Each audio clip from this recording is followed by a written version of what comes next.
All right, yo, hey, let's try this again.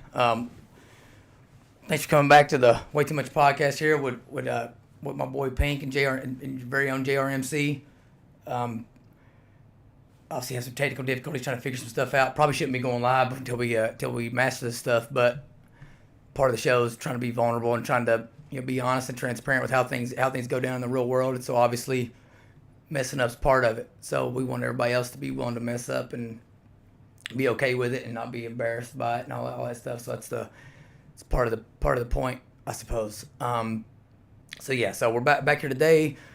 We're gonna talk about some different stuff than what we have in the past, but it's again, last show we kind of set up how we're wanting to go about doing things, and we're gonna try to talk about stuff that is a little controversial, and give people a voice in this thing that maybe don't have voices normally out in the media. So again, like I told you before, like, subscribe, follow us on Facebook, YouTube, all that good stuff. You can find me on Twitter, Instagram, all that. I'm at Way Too Much JRMC.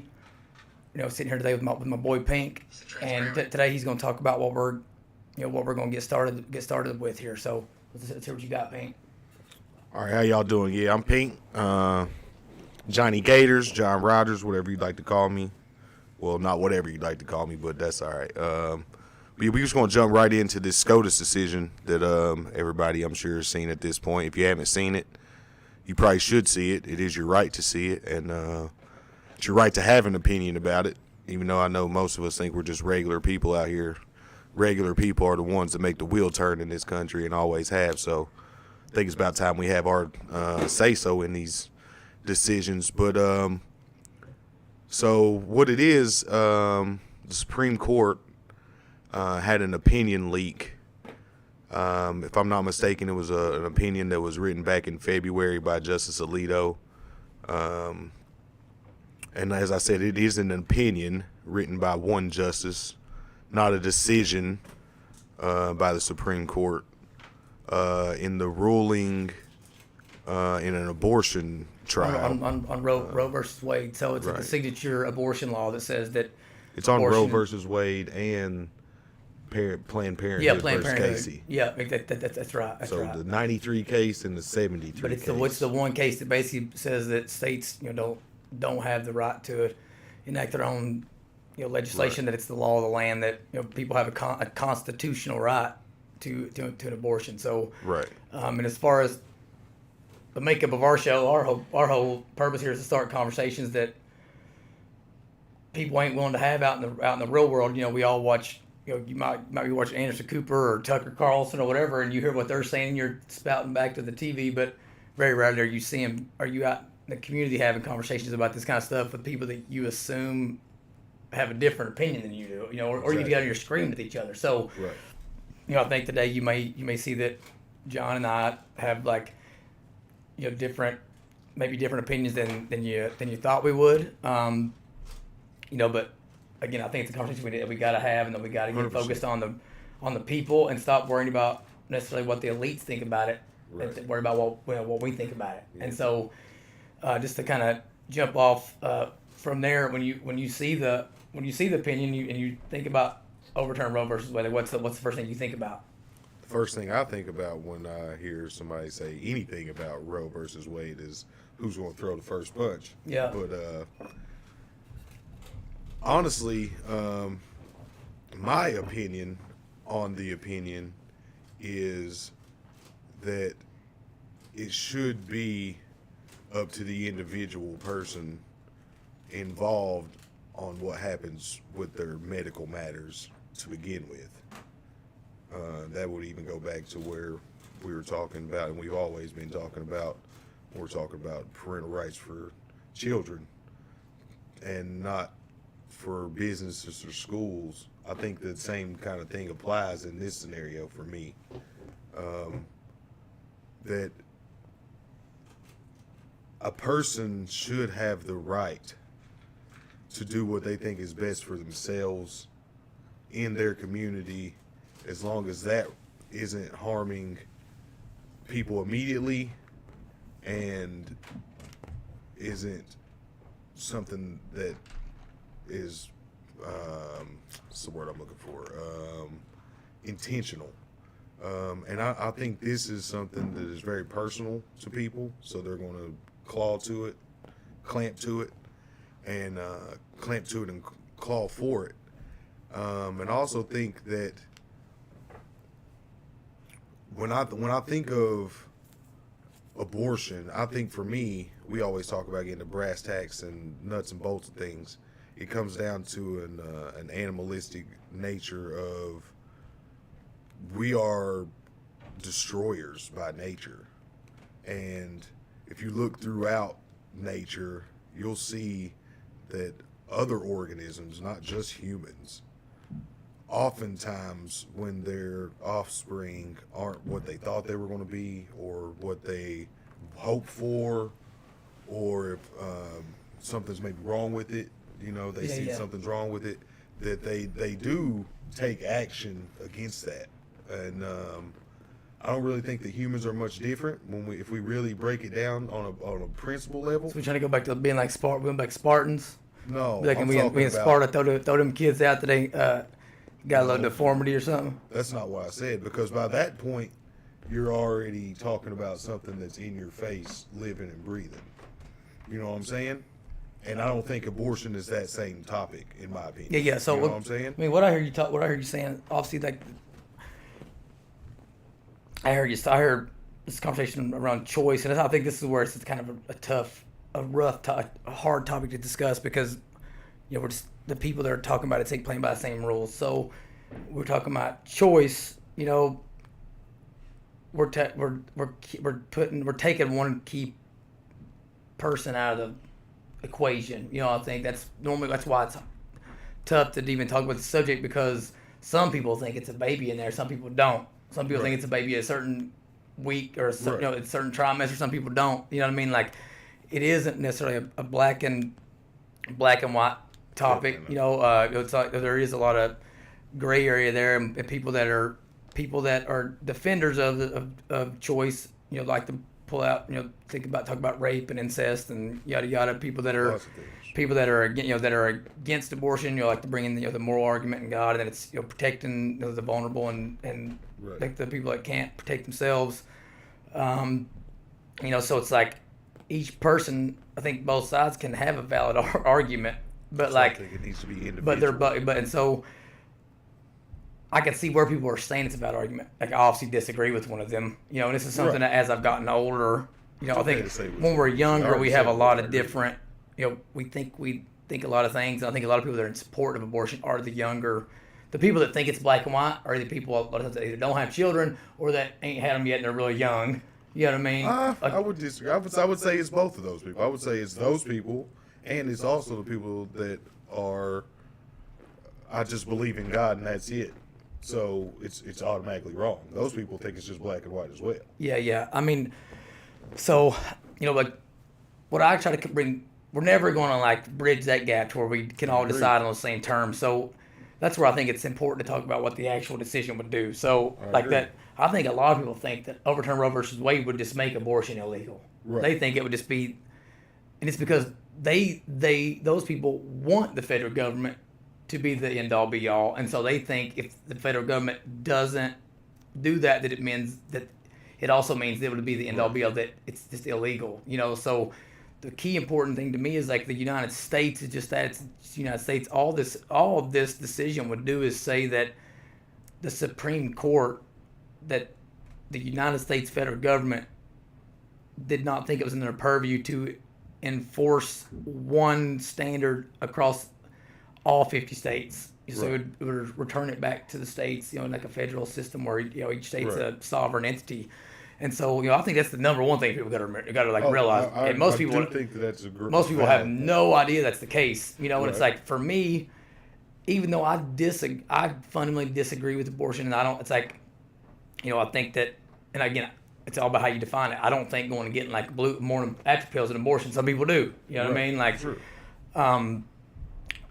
the fact that it's like, okay, I'd rather it be that all 50 states can make a decision, then I can live in the most moral place that At least there's somewhere. If let's say that Kentucky has a straight up abortion ban, like I can move there and I can live with those people that feel that way. Or it's like if California wants to open it all up and you can have abortion until the third trimester, it's like, again, I think freedom is about winning the war of ideas or whatever. And so, like, I don't want them to make that decision, but like, I can move somewhere else where that isn't. I don't have to, be subject to that. So, again, it's about, do I want to impose my will and my views on others, or do I just want there to be the opportunity for more options and to be more localized government? And so I feel like a state is a better place for that to occur, and people need to realize that's all this would do. I guess the question, is it, because I agree with you on the fact of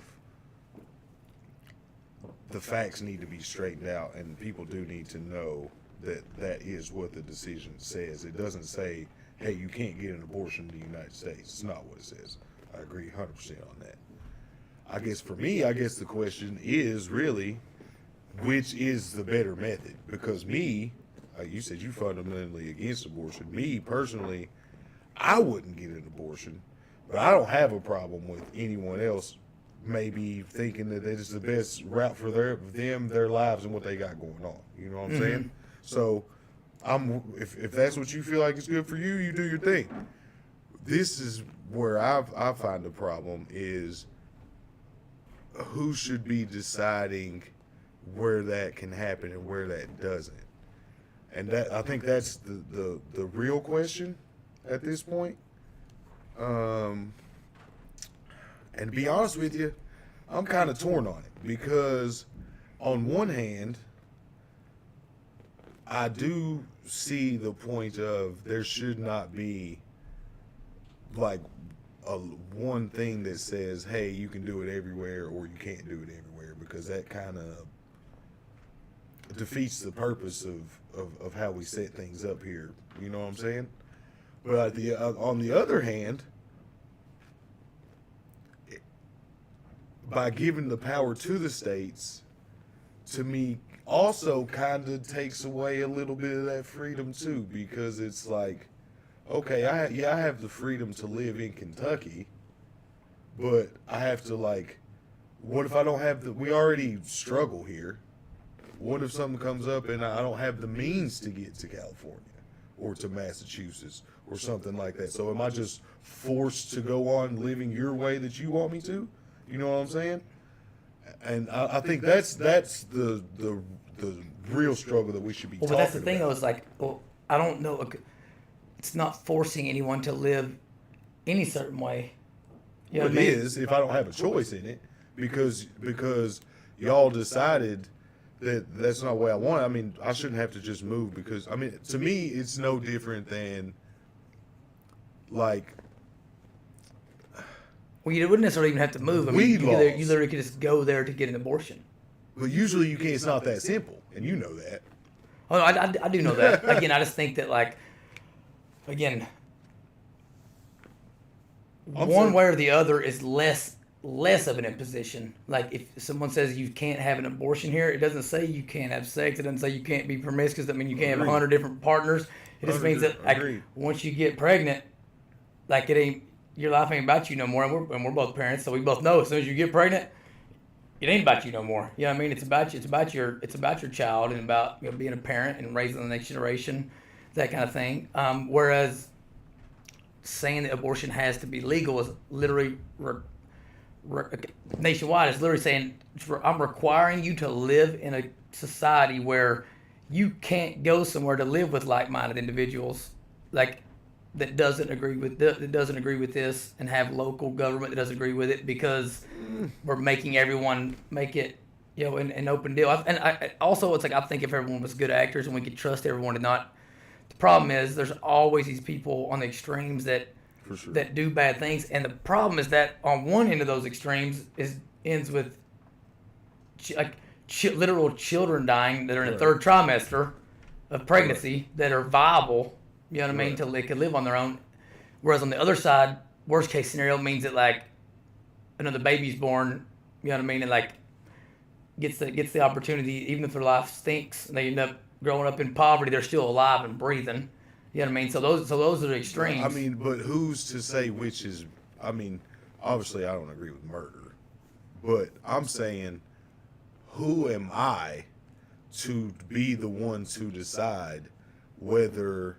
I mean, people take their own lives on a daily basis. We can both agree on that. People commit suicide and shit because they have bad lives or because bad things happen to them and things like that. You know what I'm saying? So, if that is the case, then it seems kind of bullheaded and kind of very arrogant of me to even try to make a statement like, well, I gave them life, so even if it's bad, that it's okay. It was better than the alternative. I can't really make that statement because I don't know if that's necessarily true. Don't you see though? Like, do you agree with this? Like, if all 50 states have the ability to make their own laws, like then the marketplace of ideas can come into play because it won't just be if people continue to move to places. Let's say Texas were to outlaw abortion all the way. Well, right now Texas is booming economically, right? Right.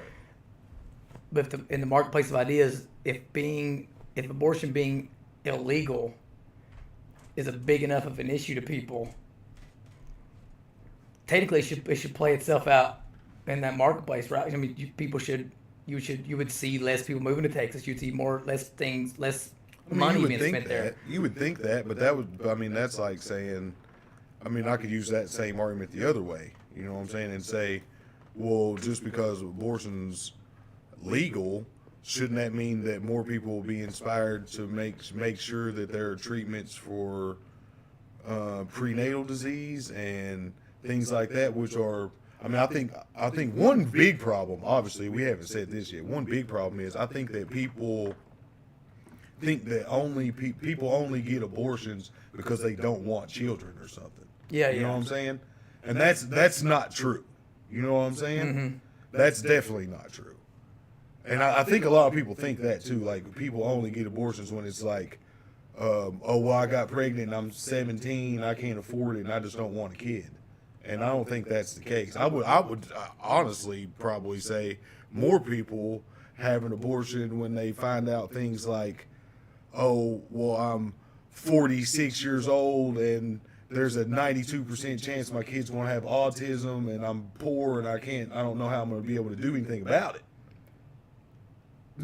Yeah, You know no, what I'm I hear you on that. I mean, I just think, and I'm not saying either is right or wrong because that, like I said, that's not my decision. And my decision personally would be to take my chips as they fall. Mm-hmm. You know what I'm saying? That would be my personal decision.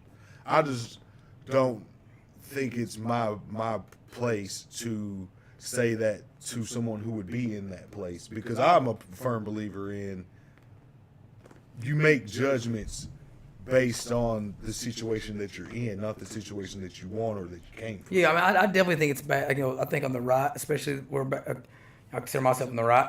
We're bad about assuming that everyone that gets an abortion is just a terrible person. For sure. I do think that is very. I've had one, very, so I hope not everybody. Very ill-advised. It's a it. terrible opinion. You know what I mean? Like, I do think that most people are caught up in their own lives and are just in the trenches and living day to day. You know what I mean? And so there are those bad actors out there. Again, like I do feel like that the bad actors just are the ones that Get propped up. they get propped up. Well, and also the ones that end up having a very drastic impact. You know, like if you have a doctor who's promoting to individuals to abort their child and making it seem like, you know, they're already in an emotional state. And I think once a woman gets pregnant, it's like, you know, they have this emotional, you know, attachment, you know, like whether it's God or whatever. It's just like you're sharing your Right, for sure. your blood, like your blood with someone else, and so and everything. it's already emotional. But so like sometimes it's like that. It's probably that may be all you need, just someone to tell you it's okay, and like, you know, then you look up years later and, you know, it's like, who knows what the psychological effects are. I don't disagree with that at all. I agree with you 100%. And I also think that on that, what you're talking about right there is kind of what I was talking about earlier, because I think people also dismiss the other side of it, what I was talking about, with the animalistic organismic side of it, to where, and it's terrible to say, but it's just the truth. You know what I'm saying? Some women get so emotional and all these things like that, they actually go out of their way to like do the extreme the other way. You know what I'm saying? Mm-hmm. Like, malnourish themselves so that the baby can't eat. And all kinds of wild crap, make fake babies up, all kinds of, and we're gonna move on from this topic a bit before it gets a little too gray and a little too muddy here, because we are men at the end of the day, and it's probably a topic I think that is a lot harder for me and you to talk about than for someone who actually would have to go through it to talk about. But I think to me, like the reason that I push back on that thought is because we're already heading this direction where we're like separating and making it feel it's like something's only only has to do with a woman or only has to do with a man. It's like, no, both people should feel a connection to this child, and like, and should have a vested interest in in the baby. And so, like, you both it takes two to tango, and like, strap it up, strap up, what I mean? But here's another problem I think is, like, we hear these extremes, and you hear a lot about rape and that kind of thing. Right. One thing I think it's hard, and this is something that you and I can say because we have a little street cred, but like someone who doesn't have any background in any kind of struggle, it's hard for them to say this. But when we talk about like rape and that kind of thing, because that seems to be where people go, there's got to be some kind of time element, like, for me, like I said, the blue pill, like going and having like a rape kit done, that kind of stuff, I don't consider that effect, that abortion. And there may be people who watch this that are religious that disagree with that. But again, like, I just think there's something, people don't want to talk about these hard topics. It's like if you're raped or whatever, at that moment you're no longer a child anyway. So if we need to be telling people, like, hey, we got to have these conversations. You got to go to a parent or a loved one or someone in the community, whatever. And like, I know it stinks, but stinks isn't even the right word. But like, if you're raped, you can't wait till 5-6 months in to mentally deal with that, because at that point you do have a child in the womb, right, that's most likely viable at that point. Yeah. You know what I mean? So it's like, now I know that it was tough to deal about before. It's like if you'd have, it's like, okay, I got to handle this and I could deal with it later. Yeah. You could go get a more natural pill or whatever and deal with it, and that is not the same thing to me as And so, like, I think there comes a point to where we got to stop having this conversation about women's choice, men's choice, men imposing their will. It's like, is there a viable child in that womb? I think that is the real discussion. And if there is, that viable child has its rights. If you're a female with medical issues, and a doctor saying, hey, this is there, it's very rarely is it something where like it's black and white. Where it's like, if we don't end the pregnancy, you're going to die. Then there may be something that gives you complications or whatever. And it's like, okay, here, I just don't want any I don't want any kind of procedures where the purpose is to end the child's life. You know what I mean? If you've got cancer or whatever, and it's like, you can, and that baby's viable. It's like, okay, well, could I have could I have a C-section and put it in one of those the incubation? Is that, right, and still have a chance at both of us survive and that kind of thing. I just have a problem with the direct killing of children with nothing else being included. I want to be 100% unequivocally heard when I say this. I agree with you 1,000%. I am in no way here advocating for 3-4 month old babies being killed. Do you understand what I'm saying? In no way. You know what I'm saying? What I'm talking about is, like, you find out that 6 weeks you're pregnant. I'm not a scientist, you know what I'm saying, or a doctor or anything. So I'm not even, like you said, I don't know the timetable of what's viable, what's not viable. You know what I'm saying? But if you find out at 4 weeks or whatever that you're pregnant or whatever, and you decide that you're 15 years old and you don't want to have this burden, which is a major burden, I kind of get it. You know what I'm saying? I kind of get it. I'm not even saying that I would do it. Yeah. I'm saying I understand your thought process, and I understand your parents' thought process. And all the people around you, they're like, Sally, we can't do this. Yeah, yeah. You know what I'm saying? And I'm not saying that they're right or that they're wrong. I'm saying that they should have some type of option for some type of amount of time to make a decision that's best for what they got going on. That's a great segue right there, because that's kind of where we're at in Kentucky. So we just passed a 15-week abortion ban. So like Right. most of these states, they had there was a 20-week, because I guess used to that was like the accepted 15 weeks. time What of is that? viability. That's what, like 4.5 months? 4.5 Yeah, months? but no, close to no. 16 weeks would be 4 months. That'd be Right, you're right. so like 3.5 3.5 months, weeks, something like that. 3.5 So I guess months? that's now the like Right. scientifically acceptable date of viability. That's where I'm not where a even child sure has survived out of the womb. So it's like, again, we have these conversations out in the public, like it's static, and it's like first of all, we think the Supreme Court's saying, okay, now they're illegal everywhere. You know what I mean? But then it's like, even if we convince people, hey, that's not what's happening, let's send it back to the states, then they're being told by the media that what Kentucky just passed is an all-out ban. And it's like, no, all it is, it's a 15-week. So it's like, it's just saying after you've been pregnant for 4 months, Right. you can't have an abortion. You know what I mean? And now, I'm going to say I don't have a problem with that. I know, that's what I'm talking about. Thank you. That's what I'm talking about. 4 months is But see, clear. look, most of the people in that in our legislatures, they're like, we all think they're rich white people, and that's what people like. You know, they're from the black community. They see rich white people coming in on them and saying this, and then they have the other rich white people that want to pander, reinforcing that that's what's going on when it's not what's going on.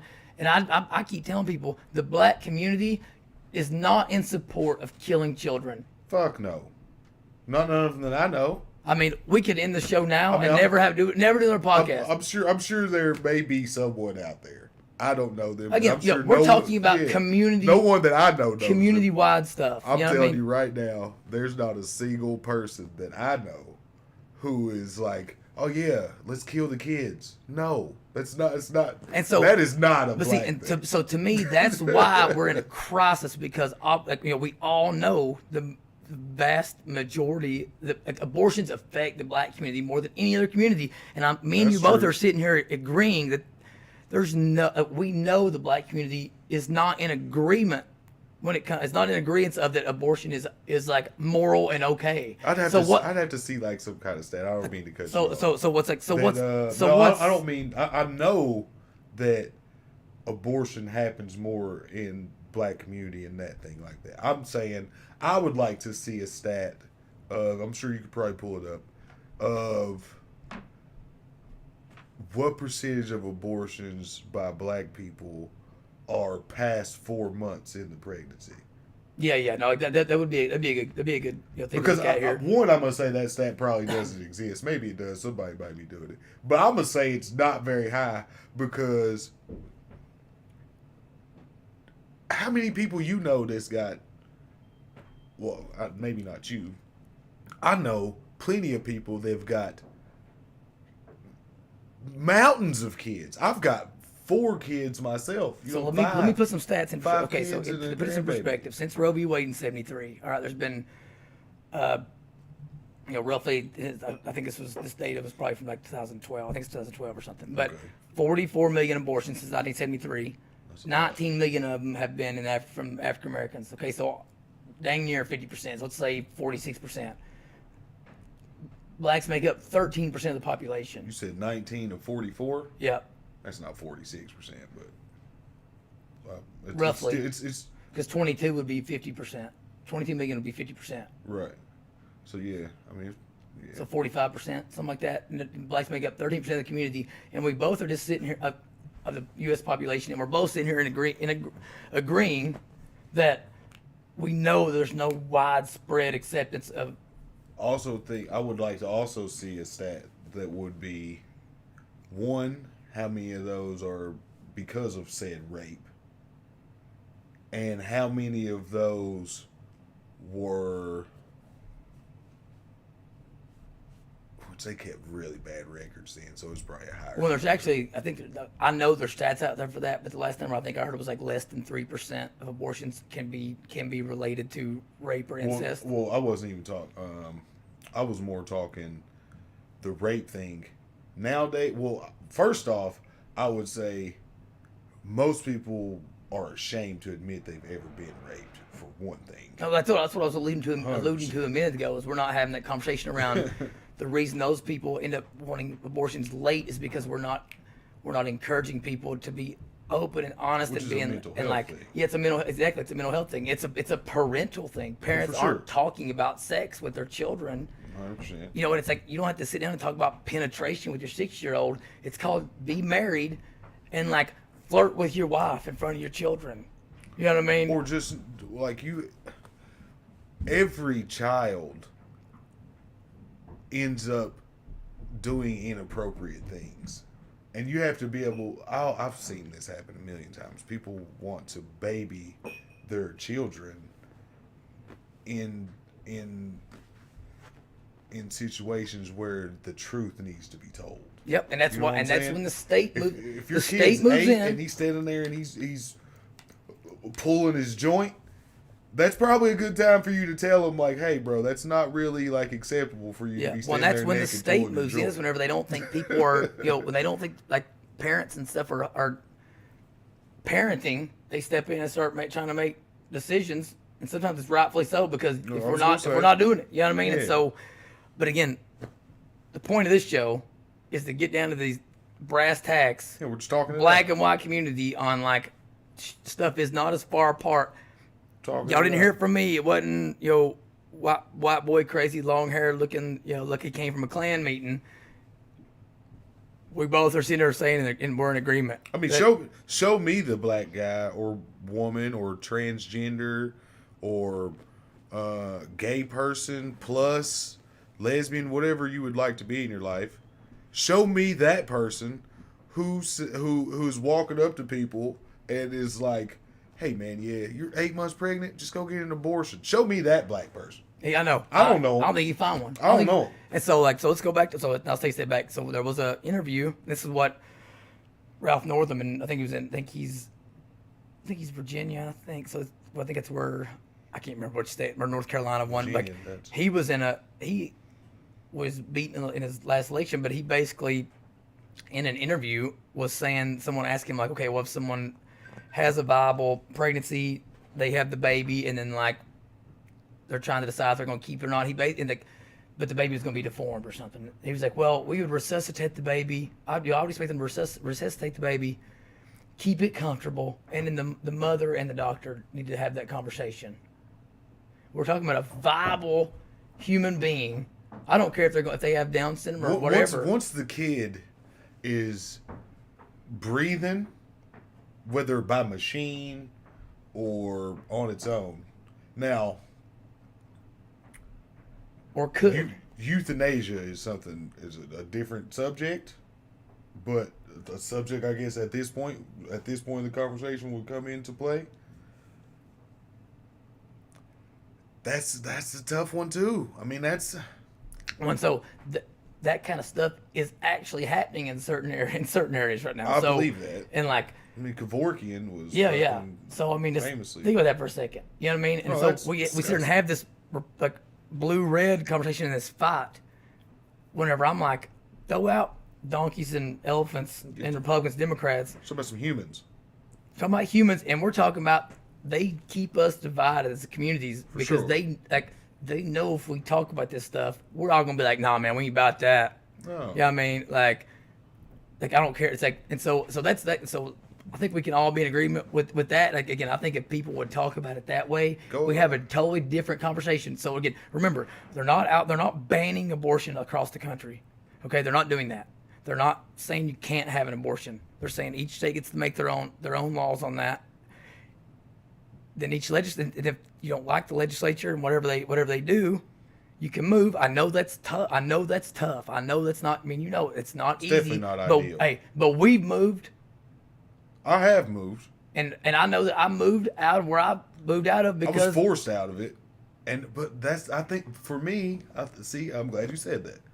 Because for me, I feel like that's where I get that notion from, is the fact that I don't want people to feel like that. Like, I don't want you to feel like you have to go somewhere else to fucking fulfill what you need to do for your life.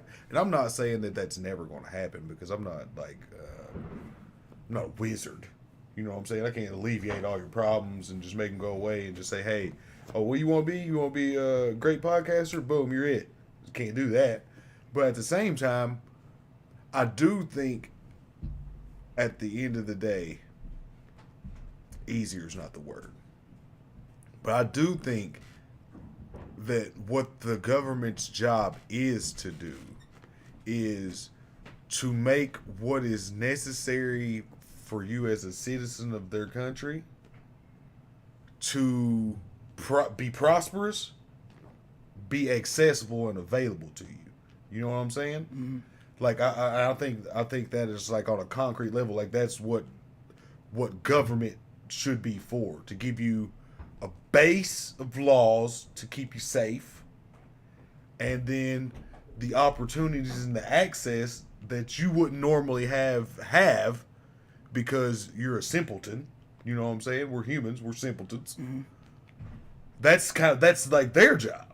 You know what I'm saying? Mm-hmm. So if that, for me to have that thought process, it only makes sense to me that if for, I don't know the numbers, but I would say that the abortion split is probably somewhere between 60, 40, 70, 30 or somewhere in that range. I wouldn't say it's 50, 50 of people who are for it and people who are against it. I'm not sure which way either. I'm just saying the split. You know what I'm saying? That people would vote for it. I don't think it's 50-50. I don't think it's like half on this side, half on that side. See, that's what's crazy is right now when they do poll this stuff, that's how it. Well, maybe it is. It's all about how they frame it. Again, because it's like we act like we're saying you either have a choice or you don't.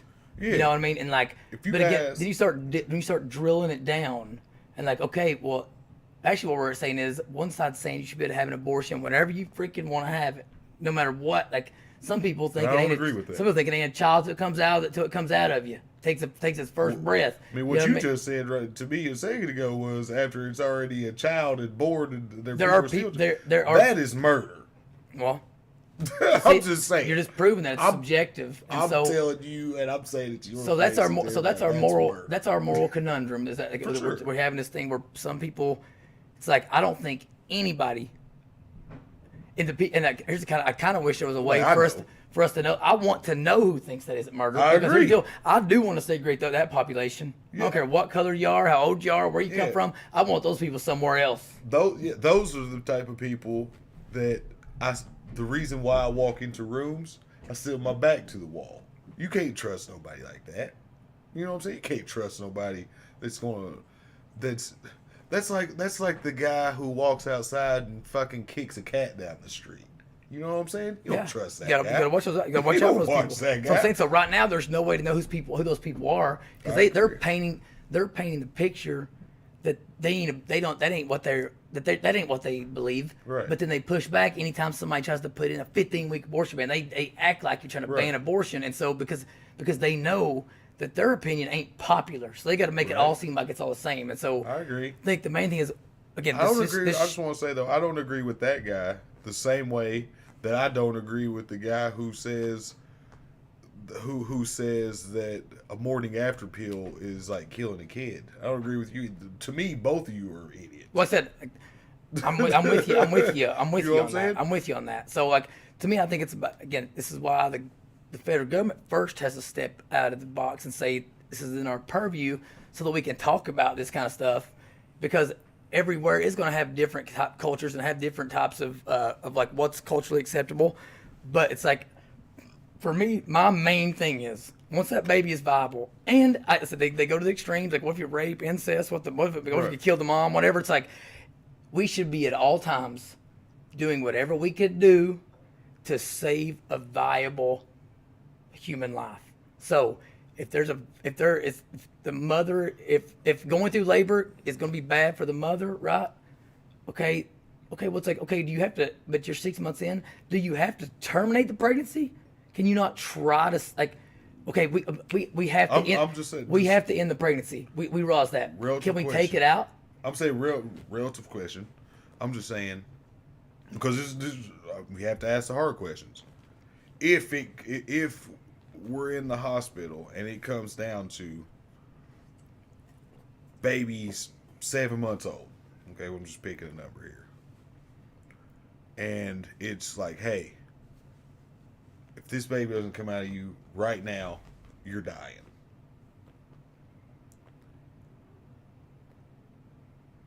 That's a fucking fucked up spot to be in. Okay, at that point, there's a decision to be made. That mother could say, okay, I don't care, I'll die. I'm having this baby through. I'm just saying that the decision should be open. But that's the other option there isn't just to end the baby's life or carry to term. Both could die. There's okay, you can't have this baby, you're going to die. But it's like we don't even talk about, okay, well, can we just have a C-section? Is it viable on its own? Right now, they will literally, they will kill that child and they'll vacuum it out of your body. If they're not having that conversation, then you're doing a disservice, not only to the patient, but to society as a whole. That's what I'll say. You know what I'm saying? I personally believe that at a certain point, every route should be exhausted. You know what I'm saying? To keep that child alive. I agree 100%. Now, every route can mean a lot of different things. You know what I'm saying? Because I do think that there is a point where, even as a father, I'm not sure that I could take my wife's life for someone else's. You know what I'm saying? I don't think a husband would. I'm right there with you. I'm not sure that I could. I'm not saying that I couldn't either, though. And my wife's probably going to watch this and all that. I'm just saying that there needs to, first off, we've skipped over a whole lot of things. We're jumping around. We're not jumping around, but just jumping over things in this issue is that those things are being determined at this point by people that we don't even necessarily trust at this point as citizens. Because I don't think there's ever been a point in the history of humans, maybe, where doctors have been less trusted. We know more than we've probably ever known. And I think right now may be the time that doctors are the least trusted by the general public. I 100% agree with that. You know what I'm saying? And I think I know why. That's something we probably should write that down and talk about that. I can tell you one reason why. And it's because of, I'm going to say this right now, because it's the same reason why we don't trust the government or anyone else in a big status, elite status, wherever you want to call it, is because y'all, and I'm saying y'all, yeah, I'm from Bell County, think y'all know everything when we know that you're just guessing most of the time.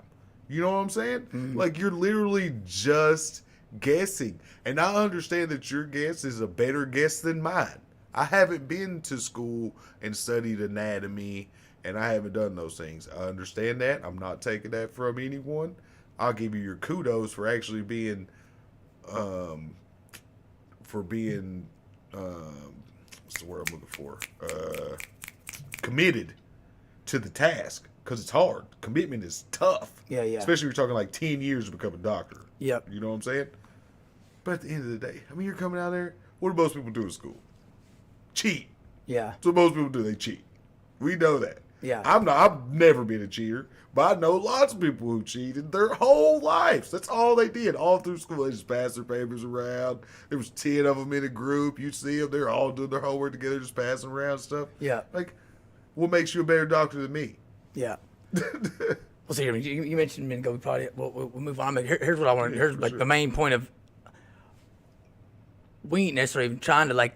Just having the convo. We're not even trying to get people to change their opinions necessarily. What you're trying to do is get different communities to listen to another community's input, because it ain't that, because you actually ain't that different. Right. And even if you are different, it's okay to hear the other person's side, because they may say something that may spark a question for you or give you an answer. Yeah, but it's like right now we know that that primarily the people that support legalized abortion are on the blue Democrat side of the political aisle. That's true. The people that are against it, for the most part, are on the red Republican side of the aisle. Right.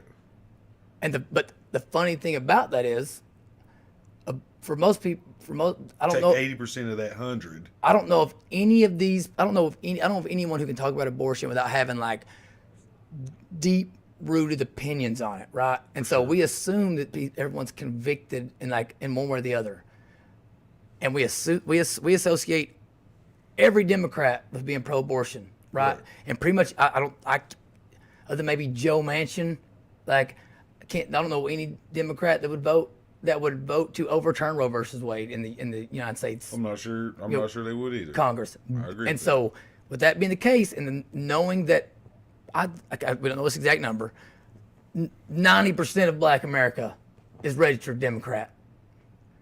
Yeah. How do we have that kind of like disconnect? To me, it's because these conversations are happening and telling like African Americans, you don't have to agree with everything your party says. Like, you're not a homogenous group of people that only has the mental capacity to think one way or the other because you're the lesser of the races. That's ridiculous. Does that come back to, and this is a pretty good transition actually, but does that come back to the fact that most Black people who probably think like me, or most Black people who would be voting, are the ones who have been to institutions, like academic institutions, and in the workforce where they work amongst white people,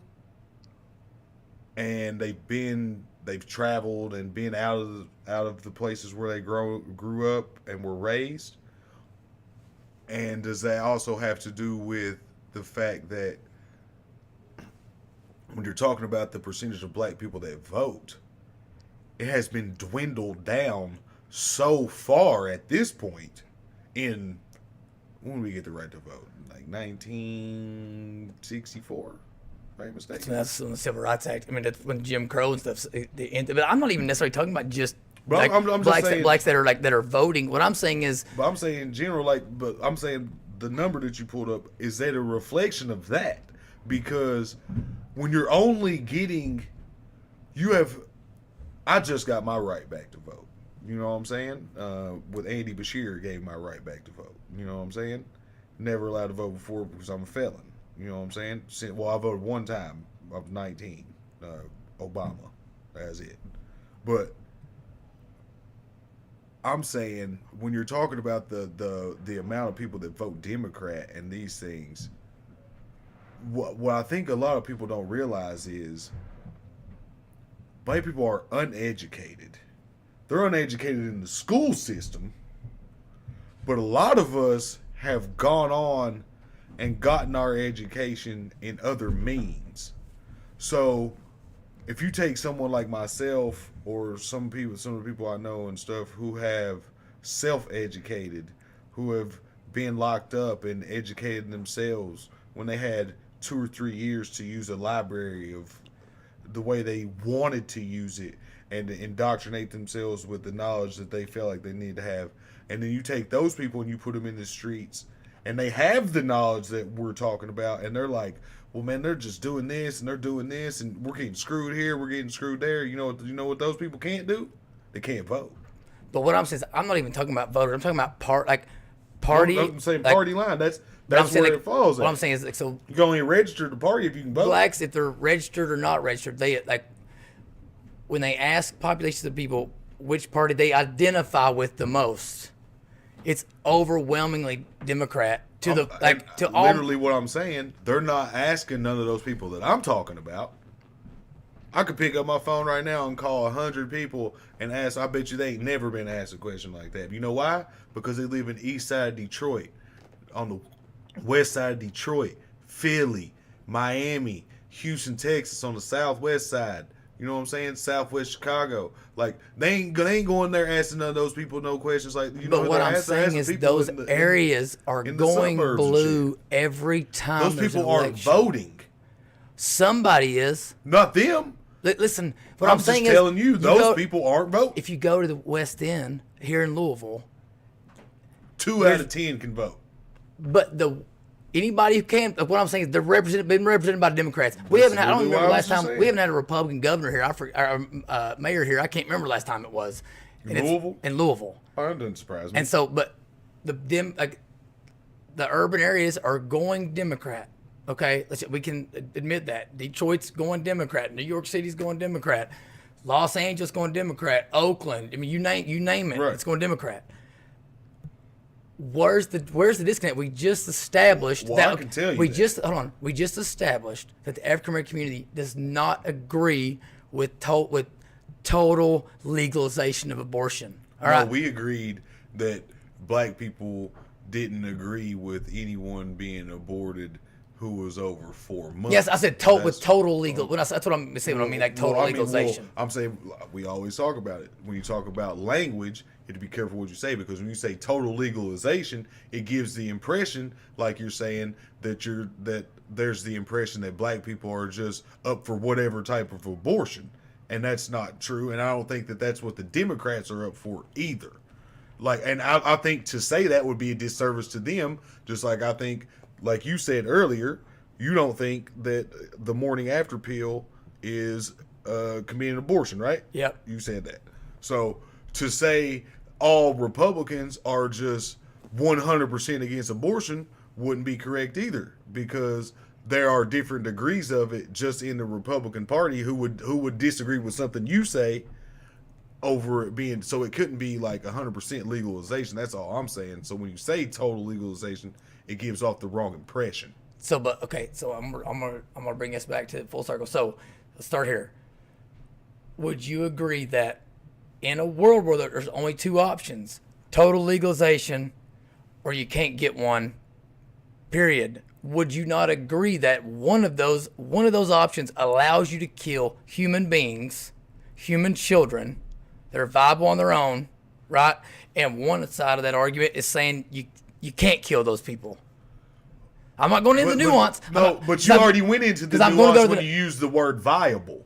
Because if you want to talk about total legalization or not, then you have to say either you believe in it's okay to kill kids in the wound, or you're not okay with it. I'm going to go to the next step. So if you want to say that, then I'm going to go to that next step in a that's a second. What different I'm thing. saying is if there's I'm only saying two, you already went there when you use the word viable. so there's only two options.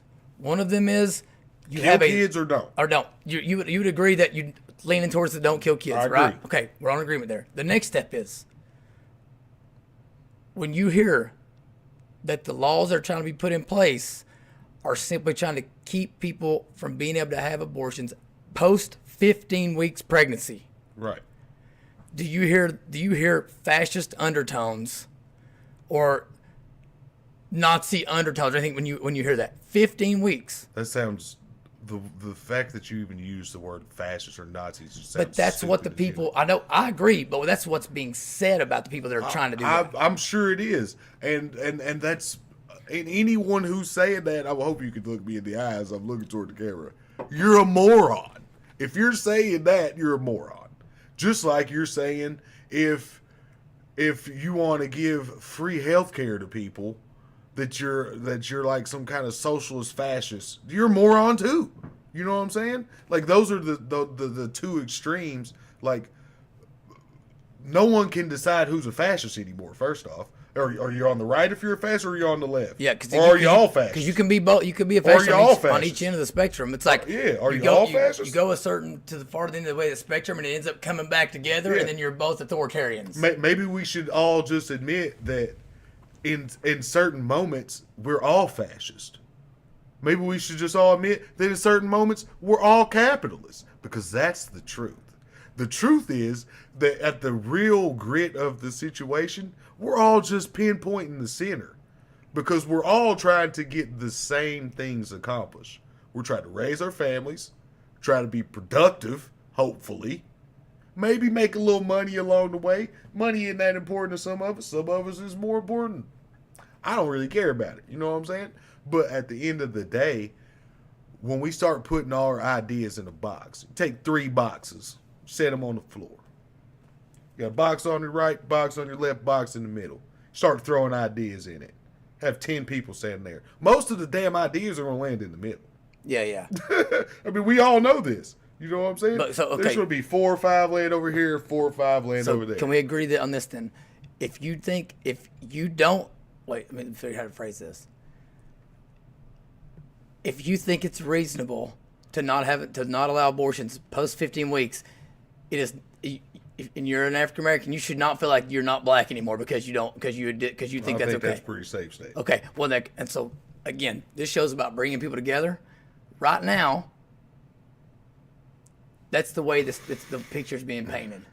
That everyone's. And that's why they're losing a lot of their fan base. And that's why the Republicans are losing a lot, because the pictures that y'all are painting look like Picasso's. And guess what? You know why Picasso's are worth something? Because like 5 people decided they were nice. Yeah. You know what I'm saying? So, Select elite people. That's why I keep telling people, listen, I am a registered Republican, but I consider myself a conservative. Is what I consider myself. You know what I mean? I'm not different. I'm not one of these like elitist Republicans that think I'm a registered Democrat, but I don't consider myself a liberal. But we live in a world now where it's like if you're a registered Republican, people assume you're some big businessy type, and if you're a Democrat, they think you want legalized abortion. That's where we're at. For sure, 100%. What we're doing is we're trying to show that the lines are blurred and that like it's okay.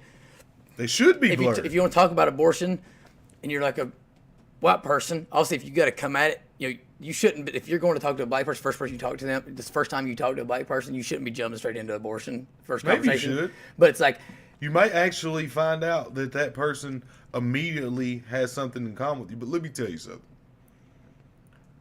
Because I think this is something we haven't touched on, but we're going to touch on right now, because I think we always keep coming back to the black community. So we're just going to go ahead and put this there, and we got to put this in the water. There's nothing for you to be scared of. Like, I think that people have this innate fear, and I know why. It's been pumped. And as I spoke before in another podcast we did, people don't want to admit to it and all that shit, but DNA memory is real. You have in your system, your cell, memory of things that were passed to you from the people before you. So if your grandfather was taught his entire life that people of my skin color were a threat to him, some of that got passed to you. And likewise for me, if I'm taught if my ancestors were taught to obey white people, taught to listen to what they say, taught to do as they say, some of that was passed to you. That's the reason, like what Mike was saying in the one podcast when he was like, there's things that black people will do to each other they would never dare do to a white person. And they wouldn't even fucking think about it because of the fear that it instills in them immediately when they think about it. Mm-hmm. You know what I'm saying? Those aren't things that you learn. My mother and father ain't never taught me no shit like that. You know my parents. Mm-hmm. They ain't never taught me nothing like that. My father taught me that if any man steps in your face and he thinks he's big and bad, you hit him between his fucking eyes. You know what I'm saying? And show him that he ain't big and bad. And I ain't saying violence is the answer either, but I'm just saying that's how I was raised. You know what I'm saying? Mm-hmm. I was also raised that you respect every single person that ever encounters you until they show you that they don't deserve respect from you. You know what I'm saying? Which is where you alleviate violence. You know? You give people the respect that they're due. There's nothing wrong with that. You know, you show me the person who says that showing people respect is wrong. I was thinking about this on the way over here. And I was thinking about maybe we should make this one of our slogans for this show. And that's traditional values and thinking progressively. Not because we're progressives, or I'm not even a traditionalist, but that's kind of how we are. You know what I'm saying? Mm-hmm. Like, I'm a traditionally valued person, you know? I believe in family. I believe in, you know, a man being a leader of his household. You know what I'm saying? Even though I'm a black man, and if you're a black person, then you know that the black society is a matriarchal society. It's not a patriarchal society. Well, that comes back. We talk about socioeconomic things being a socioeconomic,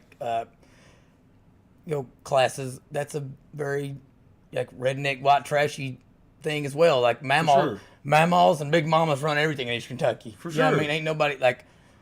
It's a poor thing. It's a poor thing. You know, For it's sure. about like if you got money or not. You know what I mean? And so again, I think that's one reason we kind of let the abortion conversation goes a certain direction, because where we come from, like mothers and fathers are kind of assumed they're gonna make a bunch of bad decisions, and so grandparents had to handle everything, and so it's like we just assume young people are gonna make stupid decisions, and we don't expect anything from them. And You know what I mean? also have to take into account the fact that when you're in a society where work is not a leisurely type of thing, which is what you have when you have a lot of money. Mm-hmm. When work is a necessity, Mm-hmm. and some women may bash me for this, but that's okay. I don't mind. I can take it. Where we're from, men are expected, not only expected, they are pushed to do as much as they can, to provide as much as they can. It's traditional as it can be. Which means that it is laid upon the woman to do all the household things, to take care of the children, to do those things. And I think one of the things that gets lost in that whole translation there is that's why people can't understand the loyalties of how we do things, like in like poor communities. Mm-hmm. Loyalty is everything in a bro. poor community. Everything. You know what I'm saying? Like, if you can't trust somebody, you're nothing. You know what I'm saying? Like, if you're not loyal to someone, they can't count on you. Come on, what are you? Yeah. Well, in our poor communities, maybe this is one reason abortion is kind of a weird topic of there, is because like our loyalties aren't necessarily familial. For sure, 100%. That's why it's our like families that. are so broken. You know, I was telling someone the other day about how it was a guy that's running for mayor here in Louisville, one of his people that's kind of in his campaign or whatever. I was like, that's one thing I think is cool, but to show me this, my dude Pink, me and him are doing, is that we're the opposite of stereotypes. You know what I mean? Like we show people that blacks and whites like can suffer the same tragedies. You know, whereas like I also think that that gets the part where we can also kind of show that there is some kind of privilege involved, because I could have, like, I know there's certain times in my life where the worst thing that could have happened didn't happen, most likely because of the color of my skin. You know what I mean? Right. I got another chance. I mean, we'll talk about it on a different day. But like, again, for me right now on this topic, the big thing I'm trying to hit on is because I keep telling everyone this, when it came back to Trump's election, I was like, listen, if he can get 20% of the black vote, if the conservative side of things could get, if the Republican side of things could get 20% of the black vote, They'd win every time. They'd win every stinking election. But they don't even go there, because the Republicans continue to put people in there running for office that can't relate with anybody. They can't even relate with me. It's fear. It's fear. It is. It's fear. I'm telling you. It's fear of regularity. And I mean regularity as in the fear of things actually being regular in society, where people can actually just wake up and be themselves and go out and have a good job and take care of their kids and go to practice and come home and enjoy it. It's that fear. It's also the fear of black people being actually integrated into society, black and brown people and poor people. I'll say that. Being integrated into society and actually making something of themselves and taking the pieces of the pie from the people who already have it. It's that regularity. Mm-hmm. They're fucking scared of that. It's also the fear of just new shit. You know what I'm saying? Because I know, everybody listening knows There's very few things scarier than something you've never experienced. No matter No what. matter what it is. No matter what it is. Yeah. You know what I'm saying? I was just having that talk with my 9-year-old yesterday. Like, it's okay to have fear. Fear is good. Fear lets you know you're alive. Fear lets you know you can be hurt, harmed, and you can die. Being scared, though, is something different. Being scared is when you're acting on your fear. And you're deciding that you don't want to be the master of your moment. Which is something that I try to do all the time. And it's one of the key things that I've learned from meditation and a couple of like Sam Harris and You are white. Afro Gandhi and You are white, bro. meditating is great for you, bro. Let me tell you something. Anybody in the black community that ain't taking care of your mental health and trying to get your physical shape right and all, you're doing it wrong. But back to my point of being the master of your moment. And that's where we all get lost, I feel like, myself included, is being able to, and that's what I think what we can do with this show, mastering the moment. You take the moment and you just become the master of that instead of succumbing to it. Mm-hmm. And how can you lose like that? You can't lose. Because mastering the moment could be any number of options. It could mean turning the other cheek. It could mean elbowing somebody in the face. It could mean talking it out. It could mean saying nothing. It could mean lots of things. But being able to find those places to put in your spiel, like we're trying to do here, is the key to trying to turn over the leaf. And I think we can really do that. I think we can find this space here and give people this space to come and do what we just did. Talk about abortion. We're probably 60-40 on it. You know what I'm saying? You lean a little more right than I do. Lean a little more left than you do. But really at the end of the day... You lean more left than I do. But here's the deal. At the end of the day, this is the thing. What matters at the end is what we know between the two of us in our conversation that we've came out with. We both agree that there is a viable state. You know what I'm saying? Yeah. And that viable state for me and you should be determined and should be enforced. Can we agree on that? Heck yeah, man. That's what. All right. And that's what these conversations are for, to get to those points, and then we can get into all the other stuff we're talking about. Now we're talking about people being in the right mindset, people having mental health issues, because all these things should be the things that they're talking about when they're making these laws. Because when you're making these laws, you should be taking all these things into account. And so here's what I'm trying to say is, and it's one thing we've accomplished here today is like, obviously, I'm all the time trying to think about where worst black people come from. You have a bunch of white people over here that ain't never experienced a black person, even really had any, they've never even had like a meaningful They just don't give a fuck. exposure, or they just, they live out here in the East End of Louisville and they never go to the West End. And so they don't know, like, if everyone could know that the population of people that is the population that gives the Democratic Party all of their power, like the black voter base, if they leave the Democratic Party's it's over. Right. The minute white people realize, hey, listen, this is one issue. If you go into these communities and have these conversations, these people do not agree that you should be able to kill viable children. I don't disagree with you. And Go to them and have that conversation, and I'm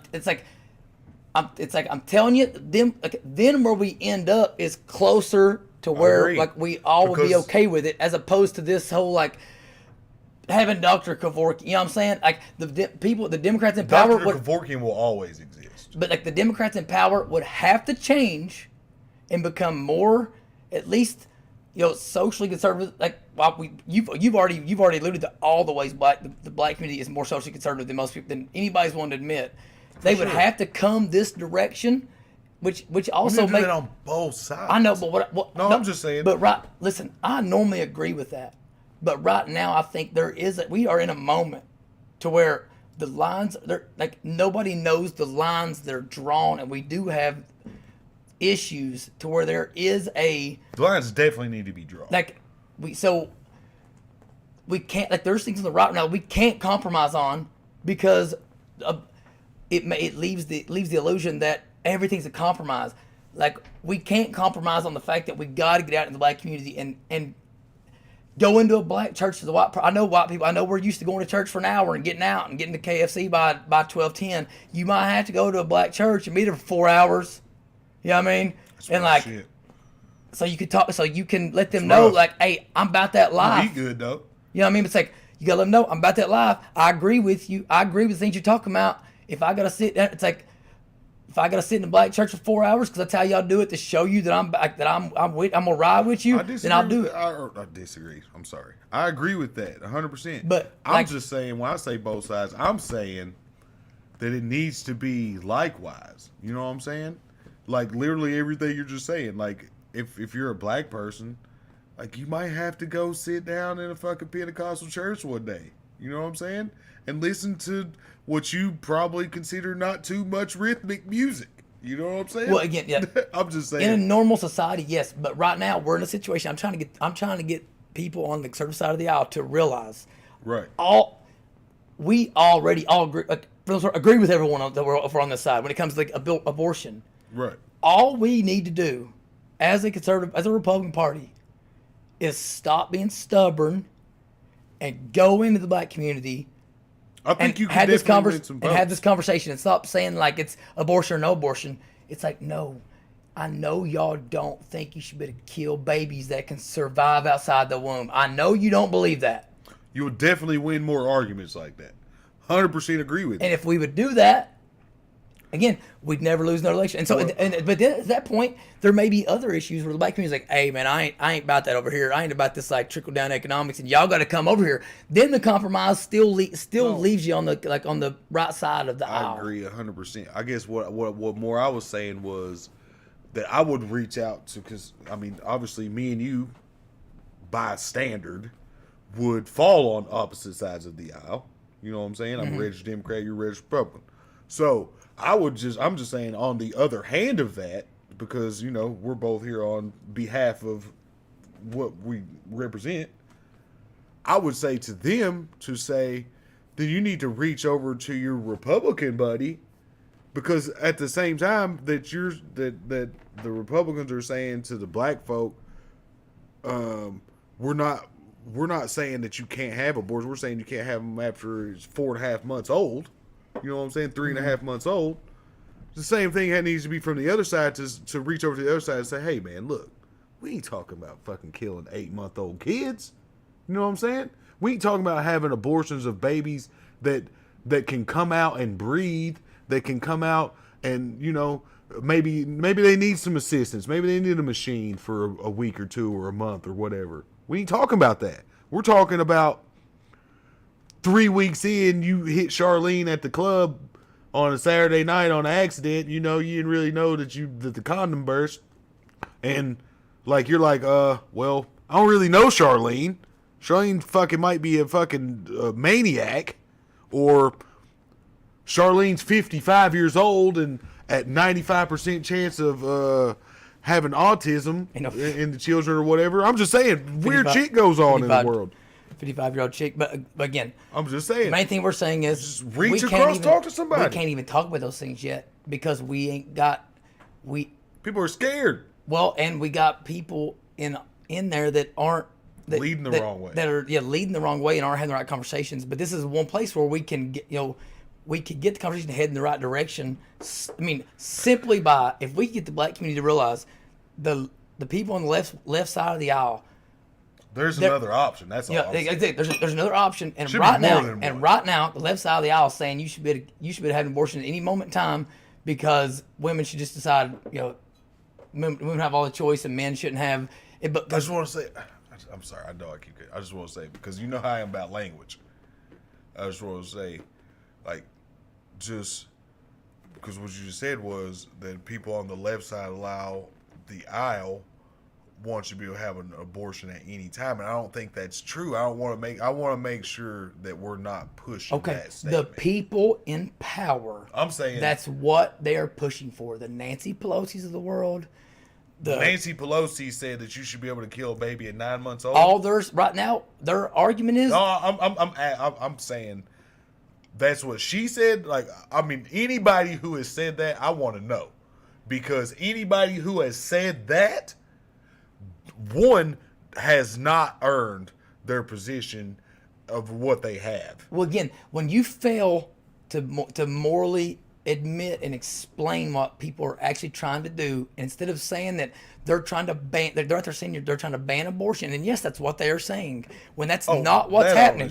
The minute you start, the minute you but that's you the lie, same thing on both aisles, though. But again, it's like on the other aisle, if they lie, worst case scenario is a bunch of more babies get born. But worst case scenario shouldn't be the argument. It should literally be facts upon facts. So if you're going to say to me one person saying one thing and the other person saying the other thing, then it has to be only truth. So if both people are lying, who am I to believe? Well, I think that's why we're at a crux here, because I do. That's exactly the right is not willing to go out and say the opposite end of the extreme. For the same reason that the left is doing what they're doing, because they're only worried about who's going to fucking put a piece of green paper in their contribution box, not worried about who's going to put a piece of paper in the ballot box. Listen, we're going to move on from this because we're going to be boring to crap at people. But right now, there is one side of the political aisle that is more moral and more correct in this moment,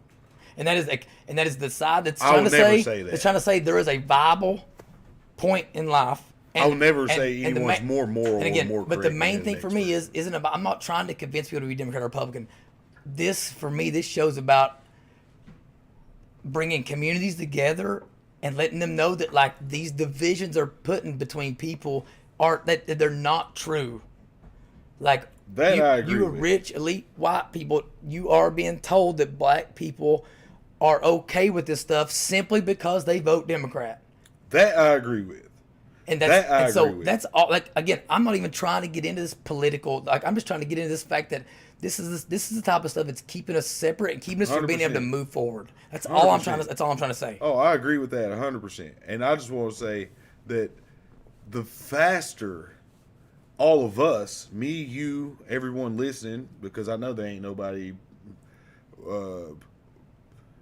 worth a hill of beans in the I said of the country's outlook listen to this probably. But at the end of the day, we can be that as a collective unit. You know what I'm saying? Mm-hmm. And that collective unit can be built on real principles that were worked out through what we're doing with the conversation. You know what I'm saying? Yeah. That's how it should be done. That's how the founders of the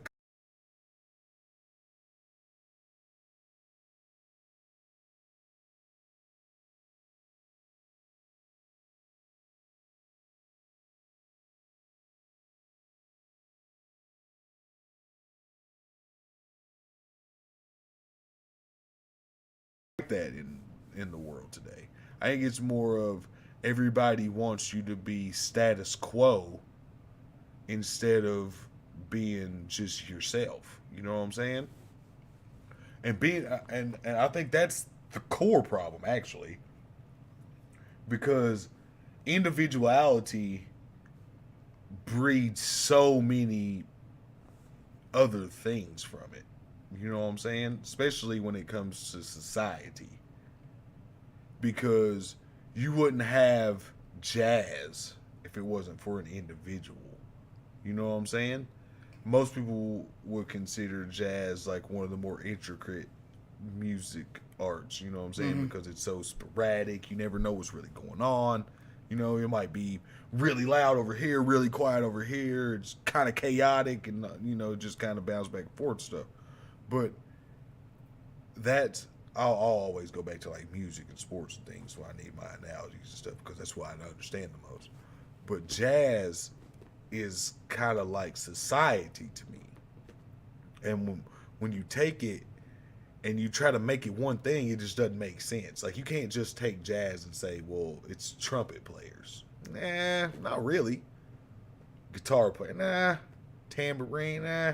It's none of that. It's all those things. You're saying like what I'm saying. Like again, the goal for me is this abortion conversation is to give an option. I understand and to like explain and to get the people that I know agree with me more so than not to realize it's okay that we agree. It's okay that we agree. It's okay 100%. that it's so because again we can talk about other. So I was again, the same. I think we've hit on abortion so long. I think that people get what we're saying, but this concept, and you talked about it a minute ago. I think it's very important for black people to hear. I'm sorry, for white people to hear the stuff you just said. You were talking about how in the black community loyalty is everything. In the black community, men are expected. I think it said poor, but you know what I mean. Yeah, well, you said black, and then you said because that's how we were connecting the dots. Right. Like black men are expected to like take care of their own. For sure. You know what I mean? Like 100%. By all means necessary. In the black community, mothers don't look at their children as a burden. That's why they work 3 jobs and come home and like do what they got to do to keep their kids fed. No matter if it leads to criminal behavior or whatever. The criminal behavior is a symptom of wanting to provide. For sure, 100%. It's not a desire to commit to like perform criminal activity. Let me tell you so right. again, like this would be black. This isn't just black. This is socioeconomic. So this is also poor white people. Except I probably got more in my overall family, probably more criminal behavior than you got. As far as like, as far as all that stuff goes, but no, you're right. You're 100% right, and that comes back to kind of what I was saying before about being able to find commonalities amongst us. No matter we're going to be doing different topics here all the time, but the topic is commonality. Mm-hmm. The topic is cohesion. The topic is being able to decipher and discern bullshit, whether it be from the right, from the left, or straight down the middle. You know what I'm saying? Mm-hmm. I hope that's what we can do, is give people the reality and the notion of seeing that it's not always black and white, right or wrong. Sometimes it's just which way makes you feel most comfortable. You know what I'm saying? And I know that may not sound so great to people, but like I was saying, I'm more of a centrist type of person, but abortion's a really fucking gray area for me. You know what I'm saying? Like, it really is. Like, I don't think I could ever do it personally. And I know for a fact that I have been a part of one that I didn't have anything to do with. It just happened and I found out about it later. But look, we've already came to the agreement that we're like, that I'm just talking there's about the conversation. That's what I'm saying. Like, we have changed the conversation because now it's not abortion or no abortion. Because that's not what's up for I was debate. skipping past that. Anyway. I was skipping past that. All right, I'm just talking about the idea part of it. Being able to be in the gray part of ideas. Because I think most ideas fall in the gray part. You know what I'm saying? They don't fall in the black part or the white part. They fall in the gray part. And the faster and the more that we talk about these things and all this, that's where they're all going to fall. And that's where we should all be, really. I mean, that's where we should be. Well, again, I think you're going to continue. You're more of like a culturally big picture thinker right now. I'm so focused in on like how do we legislate these things to like and how do we legislate things to where the the public square can have more debate. You know what I'm saying? There's but no way. But and so but we got to figure out some way. And again, we just came to one thing. We just came to one agreement. Right now, we think people like that. Roe v. Wade says you have a constitutionally protected right to an abortion. I think we can both agree that the Constitution, the way it is written, nowhere in there is there a constitutionally protected right to abort a child. So again, when that's not there, that I don't disagree. When that's not there, it's not written in the law. It's not delegated to the federal. If it's not specifically given to the federal government, then it's delegated to the states. So it's the only option we have. I don't disagree with that. I don't disagree with that. And so as, again, as based as is. I'm not trying to win a moral argument in these things because again, I understand different. Like, I like knowing when people stand a certain way, so I cannot associate with them because of certain things. You know what I'm saying? But again, I'm legislatively and for the Supreme Court. Right. They're not ruling on if it's moral or not. They're ruling on does the United States of America does the Constitution give you a constitutionally protected right to an abortion? And I think anybody who is registered Republican would say that's not the case. And my argument and my what's I'm looking for here, my assumption and my guess or whatever, I'm trying to figure what opinion is that the black community, at least in a majority situation, it might be 51-49, but the majority of black people, if we had the same conversation, would come to the same conclusions that you and I have came to right now. I'll say this, since you put it that way, I'll say this. And of course, I'm not speaking for every black person out there, but I'll speak for the ones that I know. And look, we're an opinion. We're an opinion. For sure, 100%. But I'm just saying, if you ask most black people, they wouldn't have an opinion at all when you put it that way, because when you put it that way, you're not talking about whether or not a person has a right to choose whether they're having an abortion. You're talking about whether the government has a right to tell you you're having an abortion.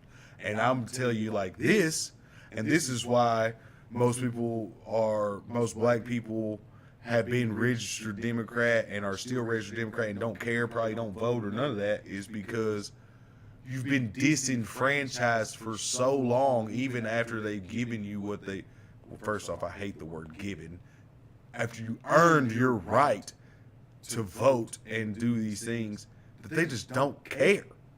They don't care. Again, and that's a problem on both sides. That's what I'm saying. Here's That's the problem on the Republican side and the Democrat side, that they've made it to where the average black person like myself doesn't give a fuck what the Supreme Court has to say because they don't think it pertains to them. I'm just telling you. No, you're right. Again, I think it's a self confidence and a self worth issue. Is like I'm trying to scream at you and say, brother, you're more valuable than you think you are, and so you need to. You're not as valuable as the country has portrayed you to be. That's the truth. I mean, people want to hear it. That's the truth. You're only as valuable as the country has portrayed you to be. But you said you'd earned the right to vote. I did. But I don't think. Listen to me. We earned the right to vote, and then what happened? 70% of those people that were given the right or have earned the right to vote have had that taken away from them because of fucking the war on drugs and all this other bullshit. Well, but it was even before then. I mean, listen, of course. Even when you initially got the right to vote, that's the what I'm KKK saying. out there telling you not, that's scaring you. I know. That's what I'm saying. I don't want to have to go down that rabbit hole, but for this, it makes sense, and I can do it in like 2 minutes. It's just saying that for the first 200 years that we're here, you know what I'm saying? You're completely disenfranchised to the point of where you get some rights. You earn those rights. People put in the blood, the sweat, the tears on my side and yours. It wasn't like it was just black people. You know what I'm saying? to make sure everyone knows there's black people, white people, brown people, Chinese people. Everyone was out there fighting for their fucking rights, for the Civil Rights Act. You know what I'm saying? Women had as much to do with it as black people did. You know what I'm saying? Because it was kind of one conjoined thing at the end. But once all of that happened, and then you give people a release, they're like, oh wow, okay, we got some shit, you know what I'm saying? We got some rights.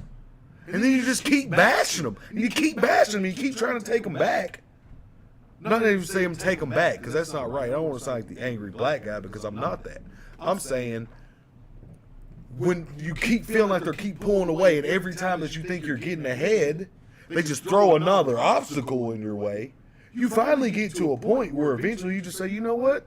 We don't even care about your Well, rules. listen, we're in a situation where And it's all like that stuff. the right doesn't go into the black communities to explain. The left doesn't care and tell either. their message, but the left is the only ones that are willing. They go into the communities and they pander. Well, that's because some of the people that are on the left came from those places. That's what happens most of the time, and that's why they're able to go back. And that's the part of it that I think that people on the side that you're talking about, the Republican side, have came to realize at this point. Some of those people have fallen into that as well, like your boy, Mr. Hall. You know what I'm saying? You come from one thing and you end up in another realm. You know what I'm saying? So not only do you remember where you come from, but now you're somewhere else, able to give them firsthand recall. You know what I'm saying? But still to that, though, as I was talking about earlier, you have this DNA memory thing. You have all these obstacles that are in your way. And those obstacles are not going to be overcome by simply throwing a flyer in the mail or thinking that you could come out and saying, if you don't vote for me, you ain't black, or by saying, oh, well, we'll let your cousin out of prison. None of those things are going to work. You need to go and you need to talk to people about them being individual people. You need to talk to them about being great people. Yeah. Name me a person that you know that you can go ask them, you want to be a great person? Tell me the person's going to say no. There ain't none. And if they are, get rid of those people. You know what I'm saying? And you're right. I am much more on the social side, the philosophical side of us, because to me, if you want to change politics, you need to change the way people think about other people. Again, we said politics should be downstream from culture. You know what I mean? It's not it's not how it is. Right now, culture's downstream from politics, so we are trying to flip that. Change that. But the way we flip that, the way we flip that is by you don't change the paperwork, you change the thought. The way we flip that is to have these kind of conversations and get people to realize that things aren't as homogenous as we think, and that people aren't as like single-minded, as we think they are. You know what I mean? And so again, like, they're not concrete. I can tell you right now, if we're not gonna get thousands of viewers on this thing or anything like that. But anyone who is on this video, we're gonna get them eventually. But sure. Anyone who is thinking, if we were to get 1 million viewers on this episode, the powers that be on both sides would not like it. They're gonna hate it because it would lead to either a viable third party. You know what I mean? Right. Or just a revolution within both sides of the party. Like a viable 50 parties. Like, I would understand why there has to be like 1, 2, 3 or whatever. Why can't it just be I get it as made up because it wouldn't work as made up. Well, right now the reason there's got to be 2 is because those are the only 2 that have the ability to get their message out there. And so, that's because they're the only 2 that have. It's like those 2 are the people that are willing to like turn off the Netflix and get a message out there to where at least they're getting people little snippets on Facebook Watch and they're seeing. So we got to put in the work here. You know what I mean? And so, but it's also when we got to realize, again, we can talk philosophical stuff, but we also are in a key point to where we can enact some change quickly. And so the minute the right realizes the African American community is willing to have a conversation about abortion, the minute they realize that is the minute they're gonna like let their guard down, or we're gonna get people in there that are willing to let their guard down, like me, and say, okay, you're on my side on this. I don't disagree with that.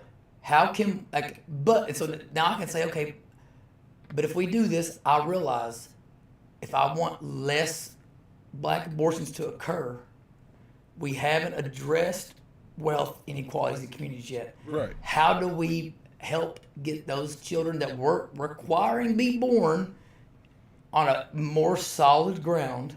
Absolutely. To have a positive future and to become a positive and have become a successful American. Right now, we can't even have that conversation because of the other stuff. The fact that it's either you kill babies out of the womb or whatever. And so, again, because I can tell people, no, I'm not. Again, when it comes to like spending money, I'm not this big fiscal. I mean, I'm a fiscal conservative.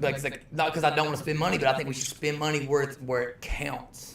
You know what I'm saying? And so we talk about this. Anybody with a brain would agree with that. But it's like, tell me, okay, let's go to the next level. We agree where we're at on the community where we can find middle ground.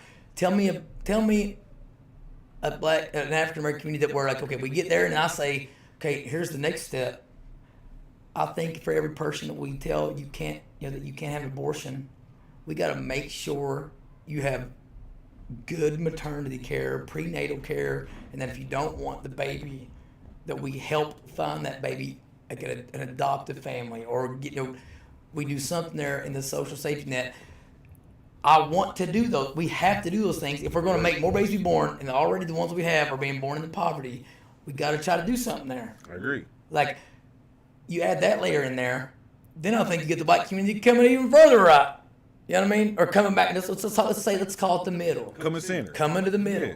You know what I mean? And so that's where we should all end up. Because right now we can't even get there, and so again, we'll talk about that. We can talk about the social safety net stuff, on another thing. But it's like you do those things, and all of a sudden now you got the black community, white community having a conversation, and now we get into Kentucky politics specifically.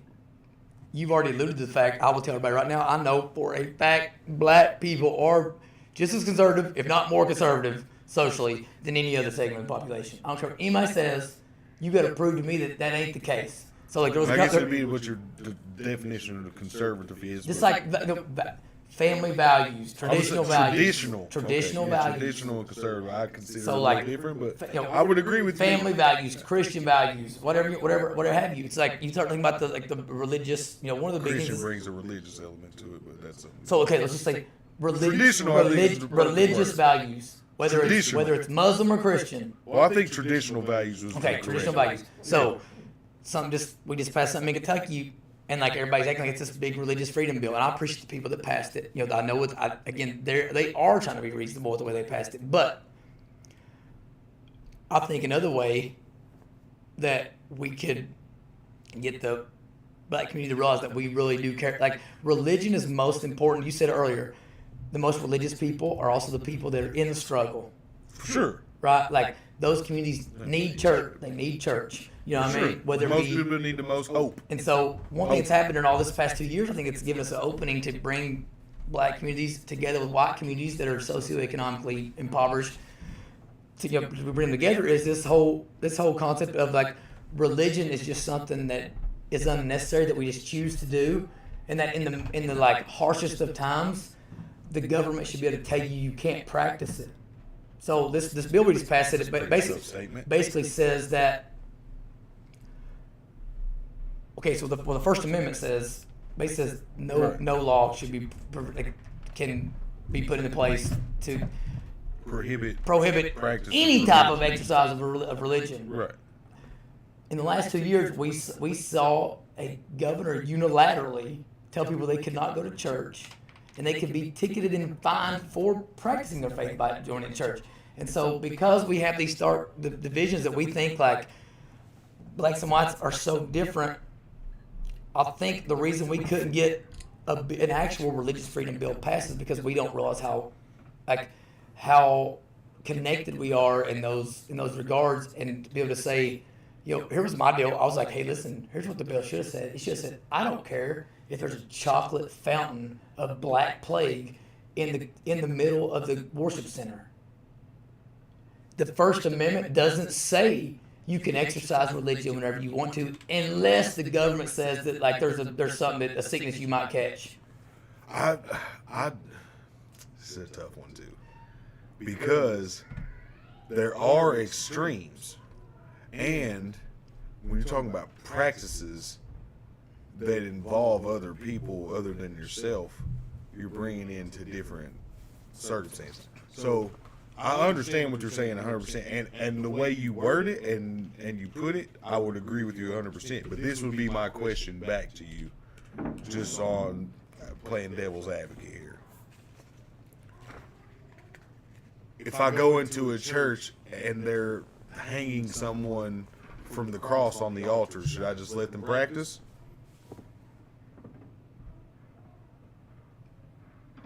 Well, there are religious. I'm just saying. No, I'm literally just asking a question. I mean, They're hanging someone at the altar, hanging them against the persons? Is this like something that the people have decided to do? I'm saying they're hanging them. I don't know if he decided he wanted to be hung or if they're hanging him.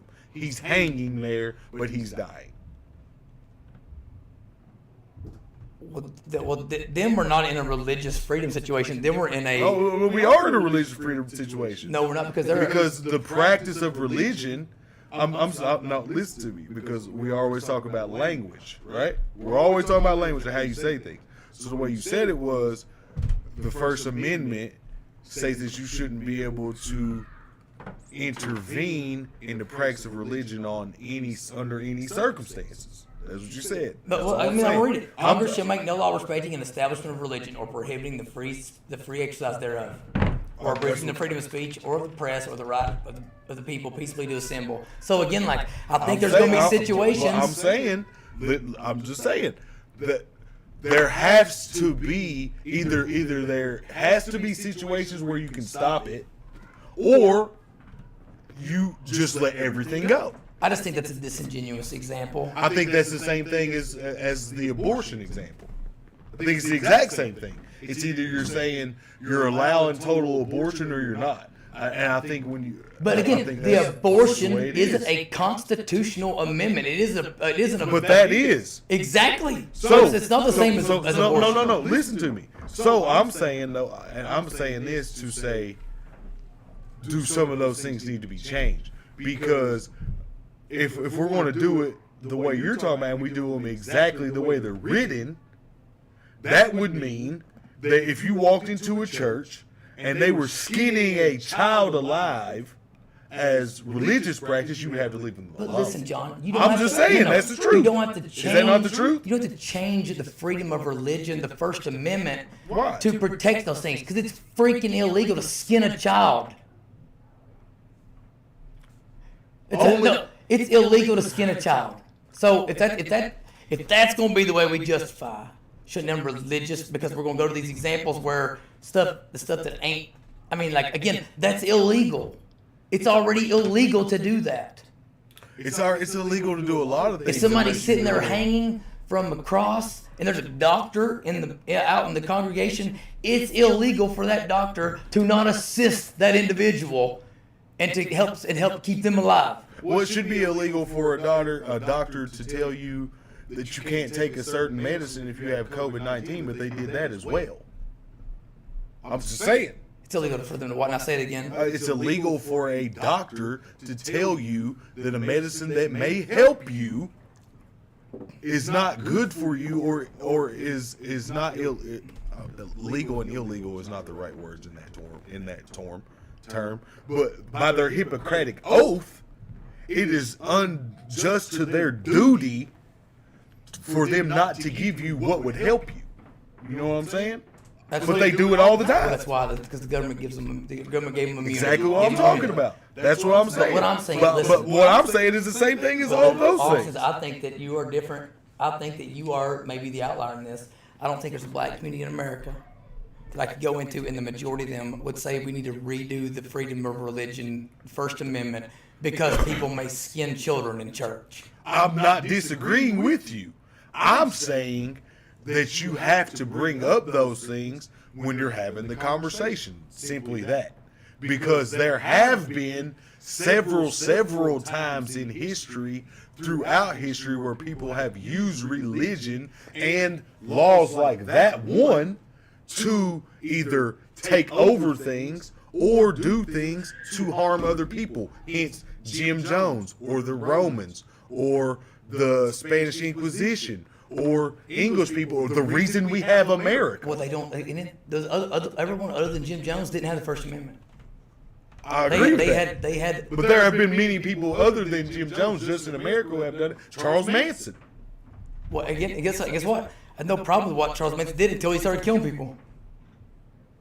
You're gonna have ignorant people in America forever. Because like we basically have we've legalized ignorance. We're always talking about language, and I'm not even saying that I disagree with the First Amendment. I'm saying when you're talking about language and the way you just read it and the way people could interpret it would be how I just did. You know what I'm saying? There is going to be people out there who will interpret it. And that's when you say it's already illegal to do that to a child. I don't disagree. You can't commit murder and say it was your exercise of religion. That's already like in law. We're just saying the government can't make a law in respect to religion. Okay, they can say it's illegal to murder a child or skin the child, no matter what. But where do you make the decision? Do you make the decision if okay? Because I mean, obviously that came up about COVID. The whole law came up about COVID. So. And I'm not even saying this is true or not true or anything like that, because, you know, that's a whole different shit. But scenario, because everything has to be best case scenario, worst case scenario to work out the middle factions. You know what I'm saying? Without even hearing your question, I go ahead and tell you my response.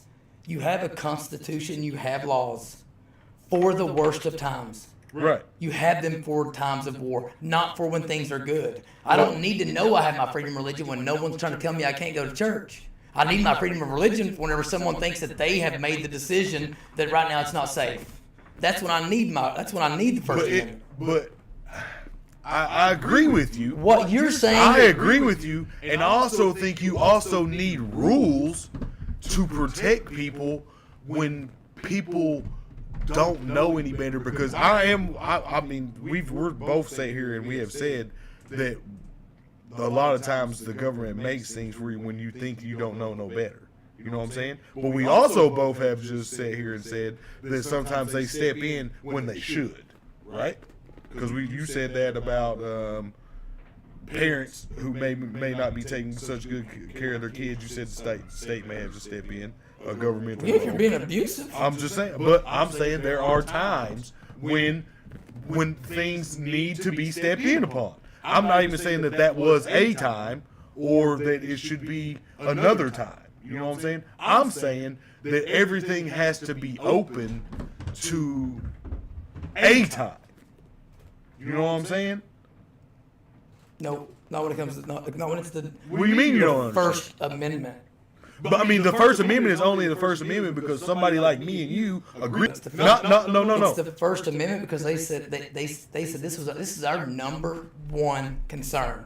No, it's the First Amendment because some people agreed upon it. That it was the not everyone agreed upon it. A few people agreed upon it. At that time, everyone that came. No, everyone didn't vote on it. People were coming to America because they wanted freedom of religion. I'm telling you, everyone didn't agree upon it. That's the truth. If you want to admit to that, you're not being reasonable, because that's not true. Everyone didn't come to America. We don't live in a democracy. But I'm telling you, I'm saying everyone didn't come to America for that reason, because there were children there. There were feeble people. There were all kinds of people who didn't make that choice. They came to that choice at a choice that someone else made. Okay, that's all I'm saying.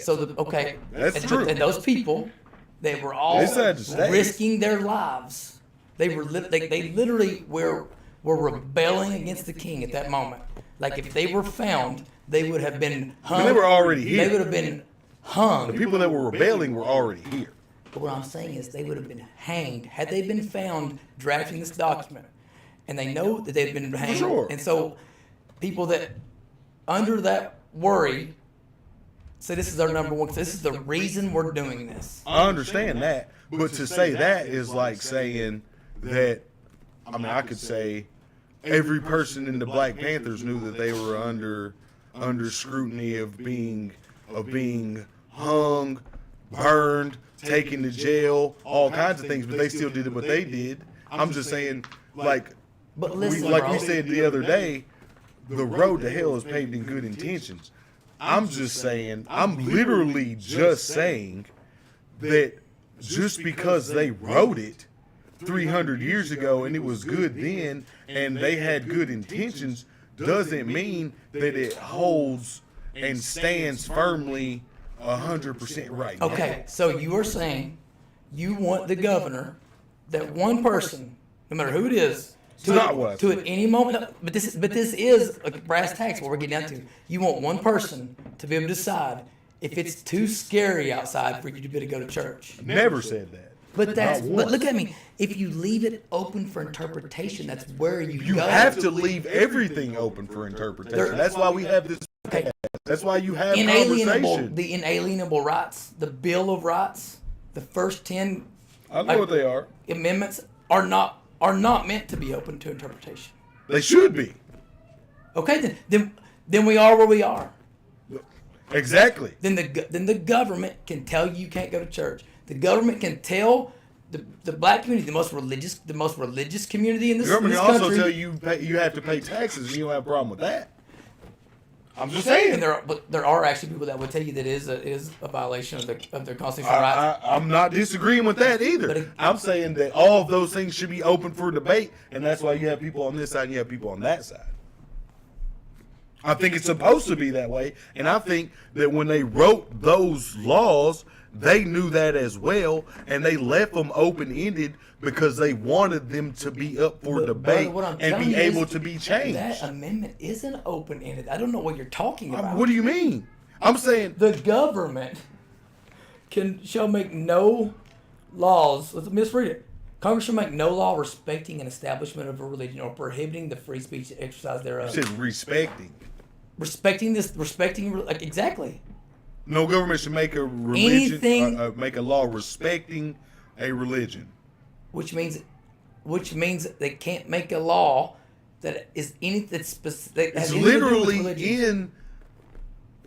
I have to say this because the explanation that you're about to give is like a literal contradiction of separation of church and state, because they're trying to make it to where they're saying you shouldn't respect a religion, which means you don't push one. But in our country, we push Christianity like it's going out of style. No, it's not saying respecting as in recognizing it. It's saying the government cannot make any laws telling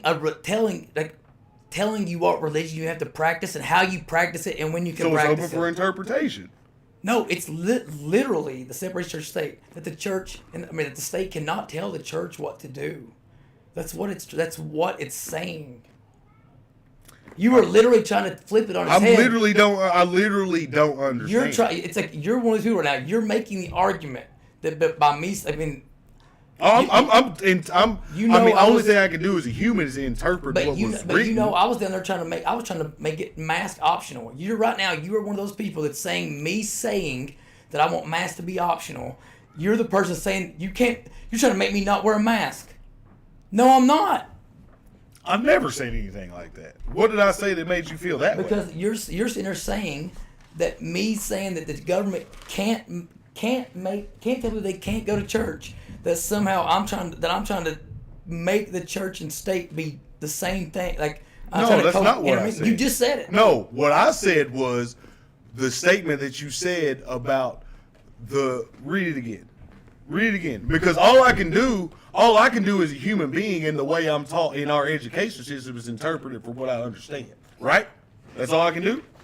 That's all I can do, right? I figured this is about That's the definition of Congress definition. shall make no law respecting an establishment of religion.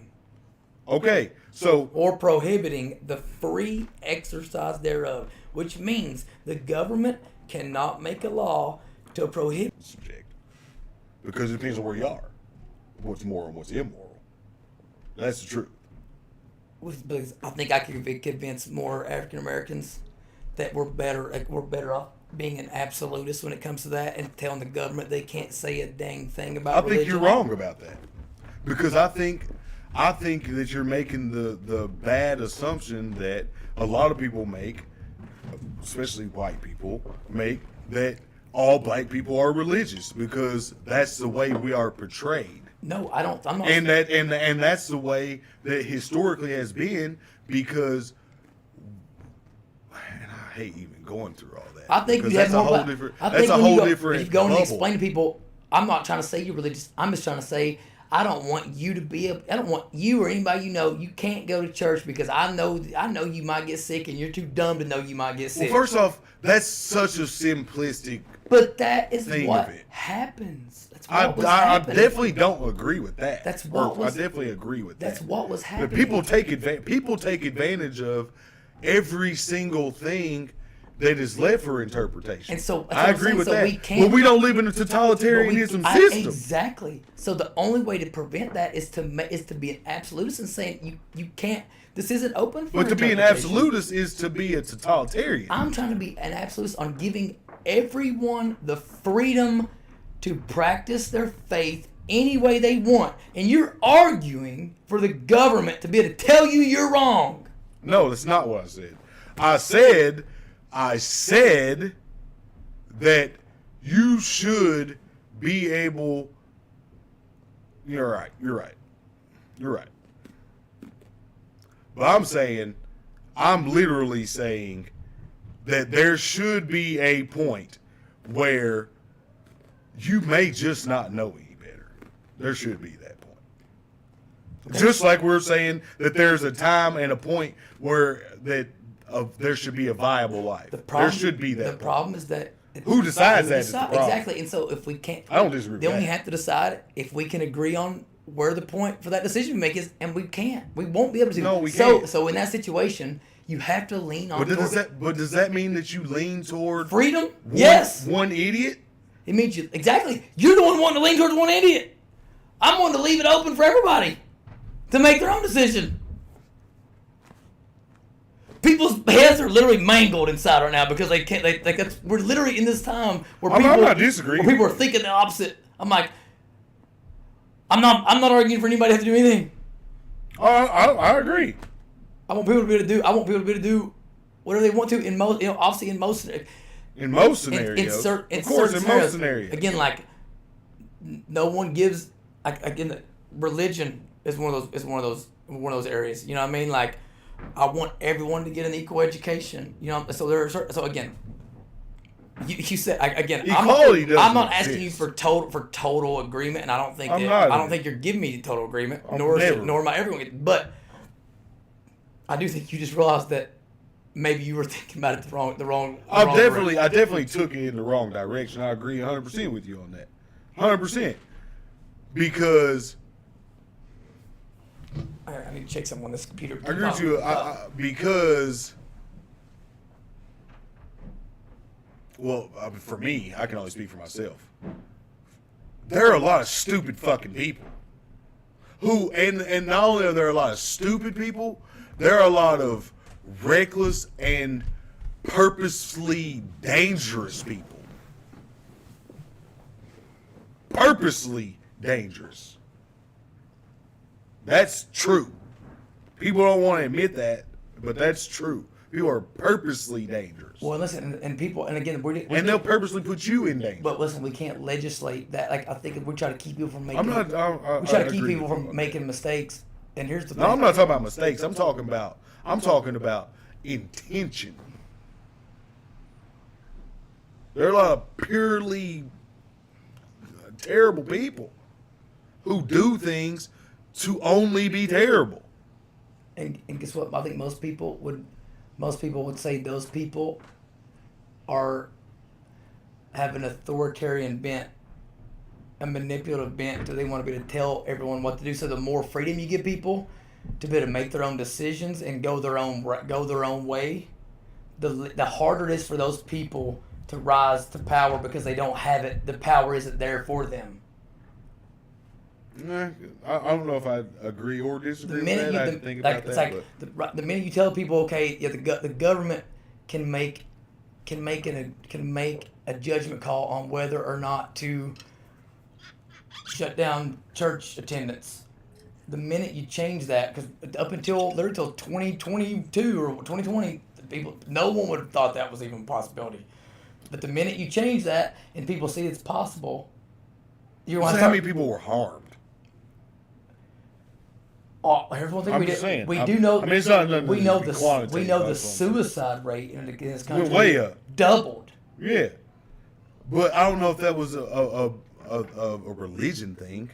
I think it was more of a mental health thing. How can suicide? Suicide didn't double in the black community, which you said earlier, and I would probably say we're probably more religious, so I wouldn't think that was necessarily a factor. Well, we don't. We actually don't know specifically if suicide doubled in the black community. We should look into that. But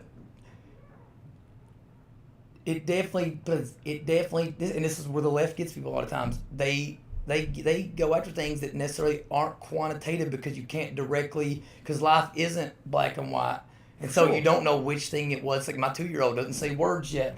I can't say it's directly because everywhere he went, people was wearing masks and of an important developmental stage of his life. Right. But it definitely didn't help. Right. And covering it up definitely I didn't, disagree like with we that. know now, it definitely didn't save a whole bunch of kids' lives. Everybody wearing masks. 11 kids in Seoul State died. The entire pandemic state, or whatever you want to call it. So like again, but they know they can make people mask up and claim they're just worried about saving lives. And since you can't quantify the number, like how the harms of wearing a mask actually played out, they can get away with making you have to do that because you can't prove it. And again, that I don't disagree with. But that's why this But that was- document. That's why this document's important because it lays the framework on whose responsibility, who the burden of proof is on. If you have the freedom of religion, the burden of proof to not allow that to is not on. Like, I don't need to prove to you I need to go to church. You need to make it needs to be astronomically obvious to everyone that church is scary to go to, and if that's the case, socially and culturally, it will happen. It's on its own. I don't need the governor to tell me that. That I don't disagree with. That I agree with. I 100% agree with that. This would be my question to you though, and I'm pretty sure I know your answer to this actually, but I'm gonna ask you anyway. When that came about, do you honestly think that that's what they thought, or do you think that they were literally just trying to keep people out of church? Do you think that they thought it was bad enough? I've told people all along. I'm not even necessarily mad at. No, that was just a simple question. Like, I'm sure that Bashir. Like, I don't think he's a evil person. Like, I don't think again, most people this are. is why I think that Even we though I have said to we that have to make laws and to stick to them because the minute we gave him that authority through emergency powers is the minute we put the moral obligation on that whoever's holding that office, we put it on their shoulders. Right. And so now, if it ends up being the Black Plague and they don't shut down church, that one person has to shoulder that burden and has to live with that for the rest of their lives because they could have done something. So, but if we just say, listen, the First Amendment is absolute. So if you want me to shut down churches, I'm not going to do it, and I'm not going to feel guilty about it because I don't have the authority, nor do I want it. No, I listen to. I'm listening. I guess devil's advocate. Always gotta play devil's advocate. That's my thing. So, I would just respectfully say, is it better to have that burden on one person who can be eradicated, or better to put that on society that is all everything? You're making the argument. Okay, I know this isn't your argument, but that argument you're saying right there is the argument that white people made about their slaves 150 years ago. Agreed. So you tell me which is better. I'll tell you the truth. The truth is, this country was built on individualism. So individuals should be able to make decisions for themselves. That's my stance 100%. And that's also the founding document stance. That's my stance, so 100%. We're not here trying to write a new constitution. No, we're not. I am here debating on whether it should be reviewed. Because, like I said to you before, we have the oldest standing constitution amongst modern countries in the world. You know what I'm saying? And ours is like 300 and something years old, 360 or something like that. I don't want to. No, we're like 200. We're about to hit a 250-year anniversary soon, I think. 1776. 1776. Right. So 2026. Okay. Be 250 years. 250 years. But what I'm saying, listen, if we're having that argument, because our first show we said we realize America's great, we want to live within the framework of the American Constitution, and like if there was a problem, it was in judicial precedent and the erosion of the Constitution. The prospect of that we need to revisit our Constitution. I mean, that's a scary prospect because I can hear it now. The far right extremists would win that if that's the conversation we're having. We're the people that. It's not going to end It's not going to end in a good way. It's not going to end in a good way. Period. Who's willing to like the? I mean, that's literally you're going to have like warlords that would rule after that. It's not going to end in a good way. Period. And we all know that because history tells the tale.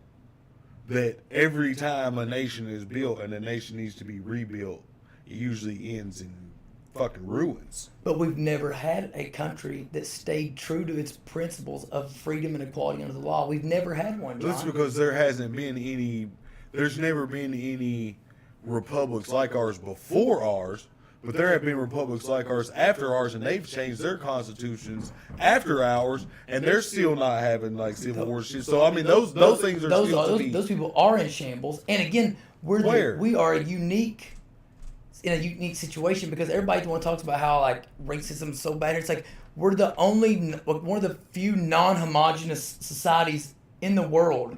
Yeah, you go to Japan, there ain't a whole lot of racism there because everybody's Japanese. Oh, I agree with that. You know what I mean? Like you go to like Russia, like, there's not a whole lot of racism against their own people because they're all Russian, but they're racist against other countries. But now you're talking about something that isn't racism. You're talking about something that is an American issue, and in America, this is the only place where people consider other Americans separate from themselves. Well, it's because we're the only place where other people are accepted. The other is accepted or different, or can look different. Well, that's not true. The most diverse city in the entire world is in London. That's fact. But they're not all citizens. I mean, but they all live there. They're citizens. I mean, there's more about, black people, more Indians, all that in London. People that have an impact on who makes the laws of the land. I'm talking about people who are amongst the society. Because the people amongst the society are the people who determine what goes on in your country. We're the first and only country on this planet that has a fundamental principle and goal of giving every person that's a citizen of it the exact same rights as everybody else. We're not now. What I'm saying you said we're the only country that has the exactly how you said, but you said we're the only country that goes toward saying that every citizen of his country has the same rights of every other country. We're the only one. That was true before. There's not a more diverse country. There's no one even close to having the diverse of a population as the United States of America. You're talking about London. That's one city. Yeah, for sure. It's the most diverse city in the entire world. If your whole country is white, and you say, "Well, we give everybody the same rights. Everybody has the equal protection law." Yeah, but you're all white. You ain't trying to give people that are other that look different than you. You can. It's easy for you to say that because you ain't got no. There's no differentiation. I'm not disagreeing with what you're trying to say, but you're like you always say, you brass tacks. But brass tacks isn't society. Society is a melting pot. Ours. Most. The world. At this point. You think Russia is a melting pot? I mean, one of my good friends who I talk to every day is a black dude from Russia. I'm not saying that he has the same rights he has here. No like that. one on this planet that can argue that person isn't the outlier. That's not what I'm It's saying. the exception to the rule. I'm saying, first off, we don't live in there's America and there's Russia. We live in a global society. I don't. You might. I don't. Why not? Because I don't. Because you pick up your phone every day and you get on Twitter and you get on Facebook and you do all these things, and just the same as we're doing this show right now, it could be someone watching us in Australia. To feed all of the children. You're not going to feed your I'm kids gonna feed first. all of the children. I'm out. I'm telling you right now. You're trying to flip my words. I'm telling you, and my wife Boo will tell you the same thing. I do it every single day. I cook at my house. I feed my family. I feed any of the children that are outside, and I feed the children at her daycare who are going to eat it the next day every single time. Every time, every day. Because I personally do have the outlook of helping as many people as I can with what I have available. As you can. Exactly. That's a global look. That's not a me look. That's not an America look. That's me trying to help as many people as I can. That's not. It's just what you're talking about is you're so wrong on what you're trying. I hear what you're saying, 'cause I know you're a good person, but it's also not. I'm not a bad person for saying that. I didn't say you were. If the people are. You're trying to quantify being good You're and bad. literally saying I'm not. We're not. We don't live in a world of infinite resources. Not what I said. I'm saying. I said I'm feeding as many people as I can. Exactly. That means I have limited resources. So if you have one hamburger, right, you're gonna give it to your kids first. I'm gonna give mine. No, I'm gonna give it. If your kids are there with mine, we're going to share as much as we can and all try to survive. Because I need everyone to make it work. If 5 of us die and the other 5 of us survive, we lost 5 people that are able to produce for us. That's what I'm saying. All right, well, listen, all I'm saying is... Call it socialist, call it whatever you would like. But I'm telling you, you're asking me, if my kids, your kids, you, me, and my wife are somewhere stranded on a desert island and we got one cheeseburger, we're going to break that cheeseburger up into as many pieces as we can to feed all of us, to make sure that all of us can produce as much as we can to get to the next day.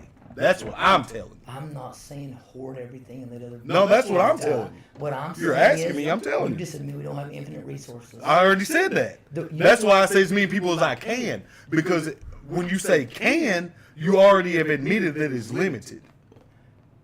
Exactly. That's what you should. So what I'm saying is, but you know what you said was, I'm going to feed my children first. I'm not that person. I'm going to feed everyone that I can. Scaling it. No, I'm going to feed everyone that I can. Down. I'm talking about period. I'm telling you, you're talking about me as an individual, as a person, my mindset, everything. I will help as many people as I can. And that is me as a person. You know me. I've been all that way. You can't help anyone else.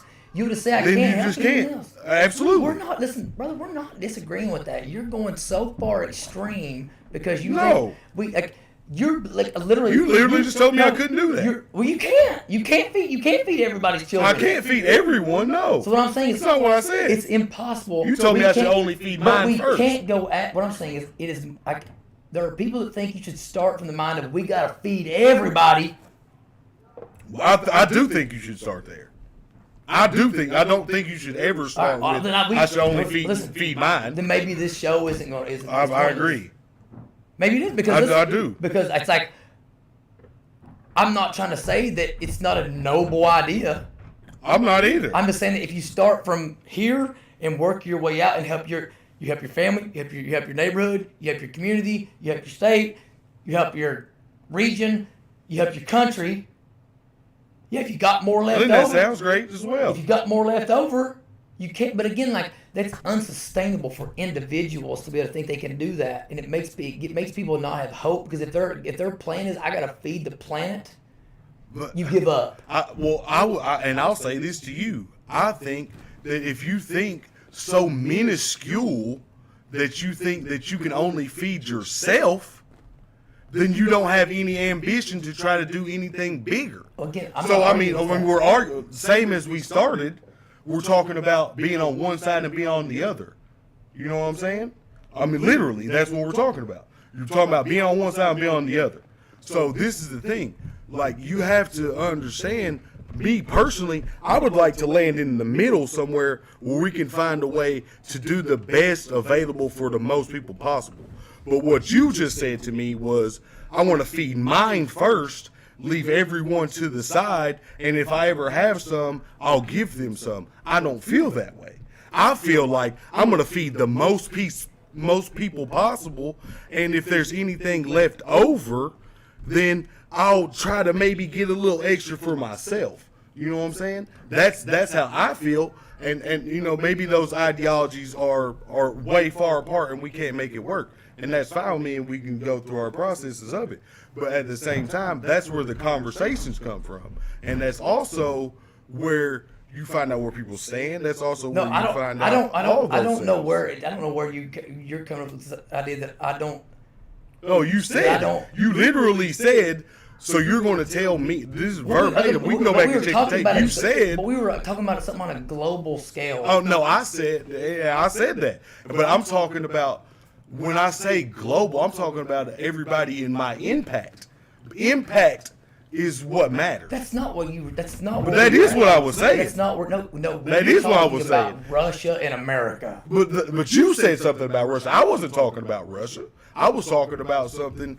I said I think more of on a widespread scale, and I use the word globalization. Like I said earlier, language means a lot. So when you use the wrong words, you mess up conversations. So you're talking about your impact zone. Let me tell you something. Your impact zone is basically a family unit.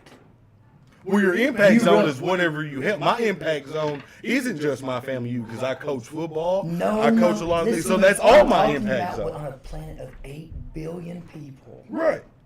Your impact zone is a family. It's such a small number compared to the number 8 billion. Okay? 100%. Like, everything isn't so, like, you gotta, it's just like algebra. If you're going to, you can't think about everything small. You can't do that. That's not, you just can't. But what I'm saying is, if you're trying to help people rise up, all right? If you're trying to help someone pick themselves up by their bootstrap. It may not be someone I know. But you can't take somebody out of the gutter, that's in the gutter, and say, the only way to like evaluate your life as making it out the gutter is if you help cure global famine. Who said that? Well, you're literally screaming at me because I'm sitting here saying that like you've got to start into the individual level first, and then yes, you should have a moral obligation to the people around your impact zone. Okay, and I actually would say that I would take the impact zone statement even to another level and say that like I think that's even more of a reason why we shouldn't be shipping money all over the place, because we're shipping money all over the place and not helping the people closest to us. I'm not. Listen to me. I'm not even saying that I'm trying to feed the world.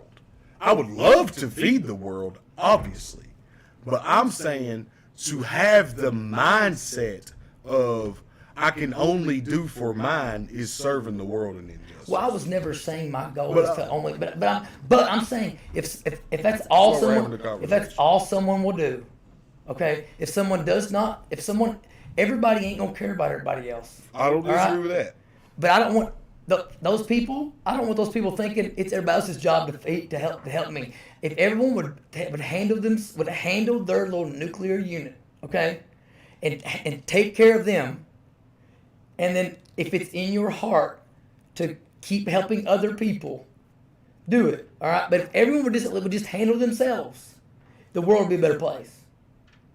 But the issue right now is everyone isn't on a firm footing to where they have the opportunity to even do that. That's because people started from different places, and what you're talking about is a perfect start to where everyone had like equal footing and everyone came into it the same way, so everyone was able to have a fair shot. That's not the same thing as what we're talking about. We're talking about fixing a problem. So when you're talking about fixing a problem, it can't be about you. It has to be about fixing the problem. No. And the problem affects a lot of people. I wasn't seen as a problem of saying that, like, I want everyone to, if you can take care, if everyone can take care of their own, if everyone can do that. But the only way that can happen is with outside intervention at this point. I'm not disagreeing with that. But what I'm saying is, I'm not trying to get everyone in a situation where they can change the world. I want everybody to have an opportunity to have a nice little life. Listen, you're 100% right, and maybe we got on to a whole different discussion on the whole. Like I said 1,000 times today in this thing, language means everything. I keep saying that to you 1,000 times. You know what I'm saying? Yeah. The word globalization is where the whole thing went awry. You know what I'm saying? Mm-hmm. Because that's not what neither one of us are talking about. You know what I'm saying? But to me, you know what I'm saying? And for me personally, my opinion and my vision on it is going to be different than a lot of people, because I speak to and I interact with people from so many different countries and places on a daily basis that I have a different view of it. You know what I'm saying? Like I talk to 2 or 3 people from Ecuador, 2 or 3 people from England, a black guy from Russia, a dude, 2 or 3 guys from Uruguay, 2 or 3 guys from Somalia, a dude from Rwanda. You know what I'm saying? On a daily basis, I talk to these people. You know what I'm saying? So I am a little more aware, a little more conscious of what's going on in other places, a little more aware, a little more conscious of how they feel about it and how they feel about how we do things and how the world handles things. So I have a little more world view. That's fine. You know I'm glad you have. I don't mean to like be like I don't think coming to bash at you or anything I'm like saying that. I don't think it's awesome. I don't really give a damn though. It's awesome. I'm You glad you don't, have it. it's not, you I'm don't glad have you to have the give a opportunity. damn. You don't have to give a damn. You know what I'm saying? Yeah. But this is and this is where I guess probably where it took me for a ride. When you made the statement to me and you were like, "Well, I don't give a damn. I only care about America." You have the right to do that, but that's where it spun me into my thing, because I do give a damn. Well, that's awesome. You know what I'm saying? And because you're an American, you can. For sure. And if I was something else, I could as well. You know what I'm saying? It's all about choice. But I'm not and worried. being able to do I don't that. want my American government worried about everybody else. I want the American government to worry about Your the American government has been worried about everybody else since its conception. That's why we're in the predicament that we're in. So that boat has sailed. So what you need to do we not from the beginning, because we weren't jumping in. That's why it took us long to jump into the World War I, World War II, because we were like an isolationist country. But we were already in the Spanish-American War and all that shit before that. You know what I'm saying? I mean, you're talking about like modern war issue. I'm talking about just since our conception, we've jumped into other things as well. You know what I'm saying? And at the end of the day, you know what I'm saying? What the point I was trying to make was that no matter what we do, if we want to do this and we want to talk and we want to talk about these issues and things, it's not just about America. Although we want it to be, you know what I'm saying, because we live here and all those things, you know what I'm saying? But these other people are coming here, they're leaving here, they're coming back, they're going all these places. We do business outside this country. It's a global thing at this point. Everything is global. Well, look, I'm just gonna I'll be honest. We didn't get time to dig into this today. I mean, it's the truth. There's still.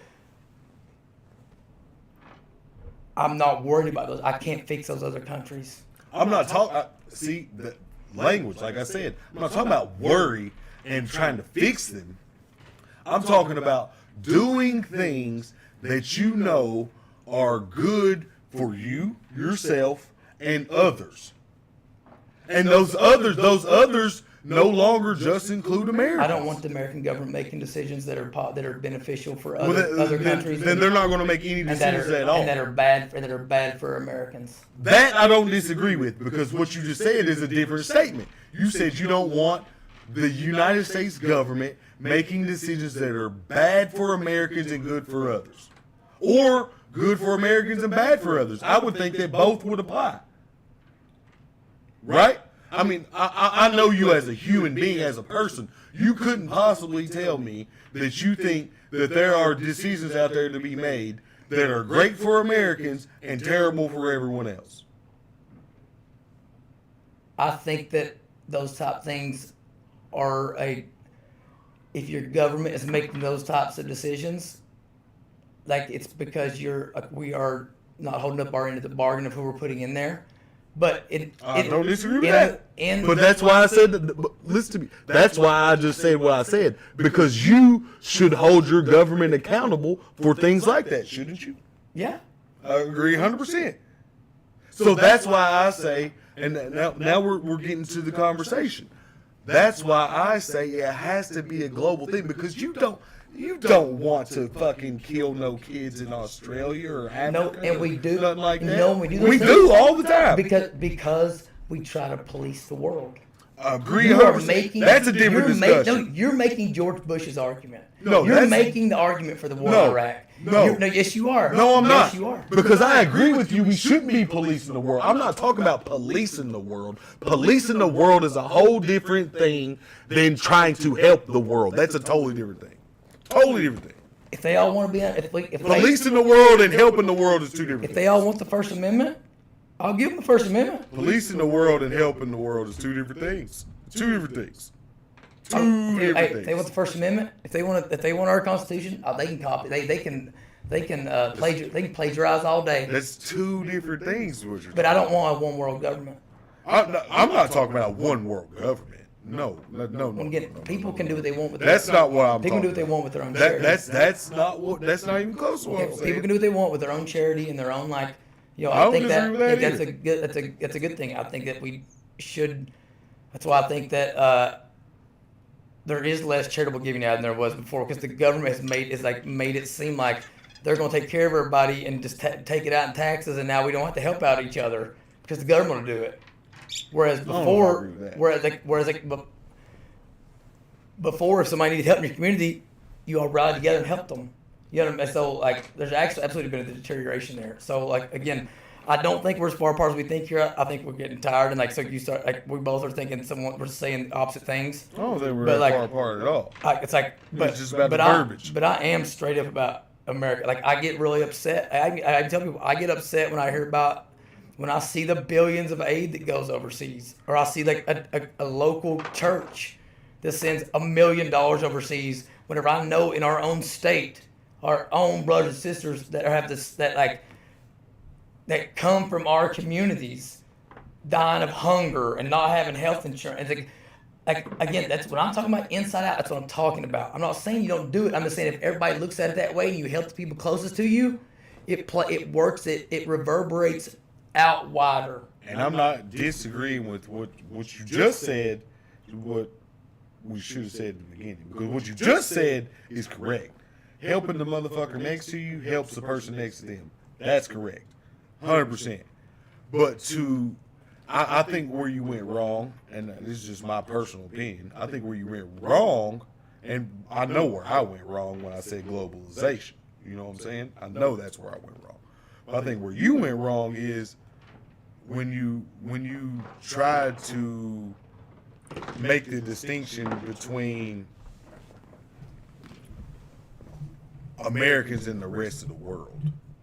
Because I think I just got to be honest. I think it gives you the mindset, or at least the thought of for people that you're exactly what we're trying to go against. Of only caring about what you care about. Again, we're not on equal footing. If the rest of the world had the same values as we do, it's different. You don't have to go that far, and you can go to Canada, and you don't have freedom of speech. They don't. The concept. don't, but they the have free concept. healthcare. The concept is the concept means nothing. Freedom of speech doesn't. Yes, and guess what? Like, people still come here for certain healthcare things. Sure, You know what I mean? certain Like, things, sure. I think there's things that can be learned from there. Like, Sure. you know, Americans like, go to India and get cheek implants, but well, because they're like illegal. they're cheap. They're cheaper. No, they're legal here. They're just like 3 times cheaper in India. You can get cheek implants in America. It's not like it's illegal. It's just cheaper. You know, I guess maybe there's someone that has this done is that. true. I think anybody who's, if you're getting cheek Floyd implants, Mayweather did it. if you're getting cheek, okay, Floyd Mayweather. Plenty of people. Here's my thing: Floyd Mayweather He's rich. wasn't going to some like crazy person in India that doesn't have a good record of cheek implants. You know, so it's like No. they're not. It's like they're not. But he still got them for 60% less than we got them in America. and that's. I mean, that's I'm- that's honestly. That's just That's choice to honestly be able to do an what you argument for cap. Like, you're making an argument for capitalism. I'm not arguing against capitalism. That's what I'm saying. I'm literally just saying that it's a global society. Like, it's hard at this point now. It's hard to make any decision based on just being where you are. Okay, listen, it's a totally different conversation because again, I'm not worried what Russia thinks or what I'm not or worried what about or what what Russia Iraq thinks about Me either. me Worried about what me we being do. me being an absolutist about the First Amendment. Oh no, I agree. I don't want, you know, so if someone else can prove to me something is blatantly harming other countries, then okay, we'll have a conversation. But it's not my job I agree with that. the burden of proof is not on me to show that the First Amendment is not hurting other countries. Again, I think Right. we've got to work from the inside out, and I think Yeah, that's countries, a different conversation. I think countries are there for a reason because it's easier to manage, and people are different, and people Agree with are that. ready for different things, agree mentally with that. and physically and emotionally. Agree with that too. You know what I mean? That's why some people come over here and they have no. Some people have no interest in the freedoms that come with America. Some people have no interest in it. I agree with that. You know, like And they should leave. and some places aren't. You know, like I think that we see that happening when we go to these other places and fight these wars because freedom is hard. It's hard to be free. It is. You know, like I think that Life is just hard to do. life is just hard. And It's so hard, if yeah. you look at it on an individual, what makes it easier is when you look at things on an individual level and say, I'm going to empower empower the individual to have as much opportunity as possible. Try to give everyone equal opportunity, Agree with not that. equal outcome, equal opportunity. I agree with that. All right? 100%. You know And I so do. like that works from the inside out. The same way, like, I mean, so again, I don't think we disagree on anything. I agree. Okay, now that we've gotten where we're at, I Just think a this conversation. conversation proves our point, how necessary this is. And I'm sure there's people that are bored and checked out. You know what I mean? If there was 1 million people listening at the beginning, we might have been down to 100,000 by now. You know, but those that stuck around and saw this, like this See, conversation yeah. me and you had, if we have not been being purposeful about having the conversation, could have very well ended up in somebody getting an ass beaten in the hood. Well, I just You know want, what I mean? I just want to say, I just want people to know. Like, at first, I got a little tipsy, but at that notion, what he's saying and what I'm saying, like he said, ain't that far apart. It's just nuances of language and conversation that throw us all into a blender of chaos, and we try to work our way out by sticking our points Yeah. Well, instead of trying to decipher what is actually pertinent and what isn't pertinent. well, and we get You into know this. what I'm It's saying? like there's different conversations It's to be just had about from moral arguments Right. and governmental arguments, legislative Financial arguments. Yeah. So like and again, you personal. have to be purposeful and like It's gonna take 20 years. remembering that like you got to be talking about the same things, Right, because for sure. there are going to be things like there are going to be topics where the moral argument and the way you have to go about it legislatively Or not the same. may not be the same. For sure. And so Abortion is one of them. Abortion is one of them. And so again, I think that's where we struggle is everybody For sure.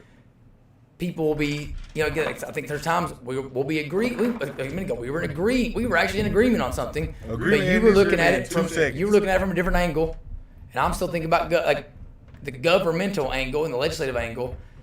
So it seems like we're not agreeing because we're talking two separate points, and then, but luckily we are to bring it back. So that's the thing. That's what we hope to do with this show, and it's gonna be messy at first until we get our footing and realize how you got some of these things are gonna be so complex that we're going to catch our footing on how we structure. This stuff's like. I mean, we're super unprofessional. I mean,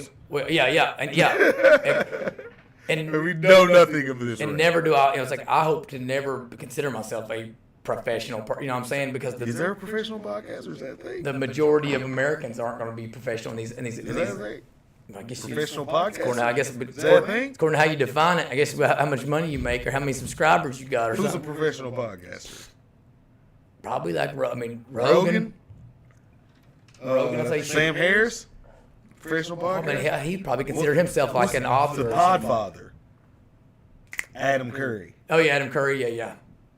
But I think Sam. I don't even think he considers himself a podcaster. Sam Harris would probably consider himself more of like a philosopher or something. Well, Sam Harris is actually a fucking genius, dude. I'll listen. Listen. Me and Mike. Well, I just told you I was just stopped by Mike's house on the way up here. I don't mean to get off subject and everything, but this is kind of what we do, But I think this would be helpful for everybody too. Is I stopped by and I was talking to Mike earlier. He was like, "Yeah, man, you better go do the podcast, everything, man. We just sit down, and have a conversation to prep for the conversation, And he was talking to me about meditating. I was speaking about that earlier, a little meditation and stuff. So we said we had like a 10-minute meditation session. And I didn't even know he was about to pull up Sam Harris. You know what I'm saying? He just pulled up, and I was like, I know that voice. I know that voice. He's like, oh, excuse me. Yes, this guy's name Sam. The Waking Up podcast, the Waking Up app. Is that what it is too? I have the Waking Up app. Yeah, he was like, bro, it's this app called Waking Up or whatever. It's this dude named Sam Harris or something. I'm like, Sam Harris. I'm listening to the voice. Well, this is a dude from Rogan's podcast or whatever. I'm like, okay. And then remember I was telling you earlier, you were talking about you had the meeting this morning and y'all had the conversation about the parental choice bill and the one senator lady called you and you connected the two dots. Oh yeah. You know what I'm saying? We were having that conversation. So I was having that same conversation with him. Remember I said to you earlier that people of circles and ideology just they clump together. You gravitate. You know what I'm saying? Yeah, gravitate. That's the word I was looking for. Clump together. It just happens naturally. Yeah. I think what we're trying to do with this show is, and it's epiphany, we're trying to take the people who are usually repelled and pull them a little closer. You realize there's more of us than, you know what I'm saying? We like. Because I don't think people realize they're being repelled by third party outside interference. You know what I'm saying? Yeah, you're a little more right. Yeah, I'm a little more left. But at the end of the day, you're my friend. I love you. We're good peoples, and we all,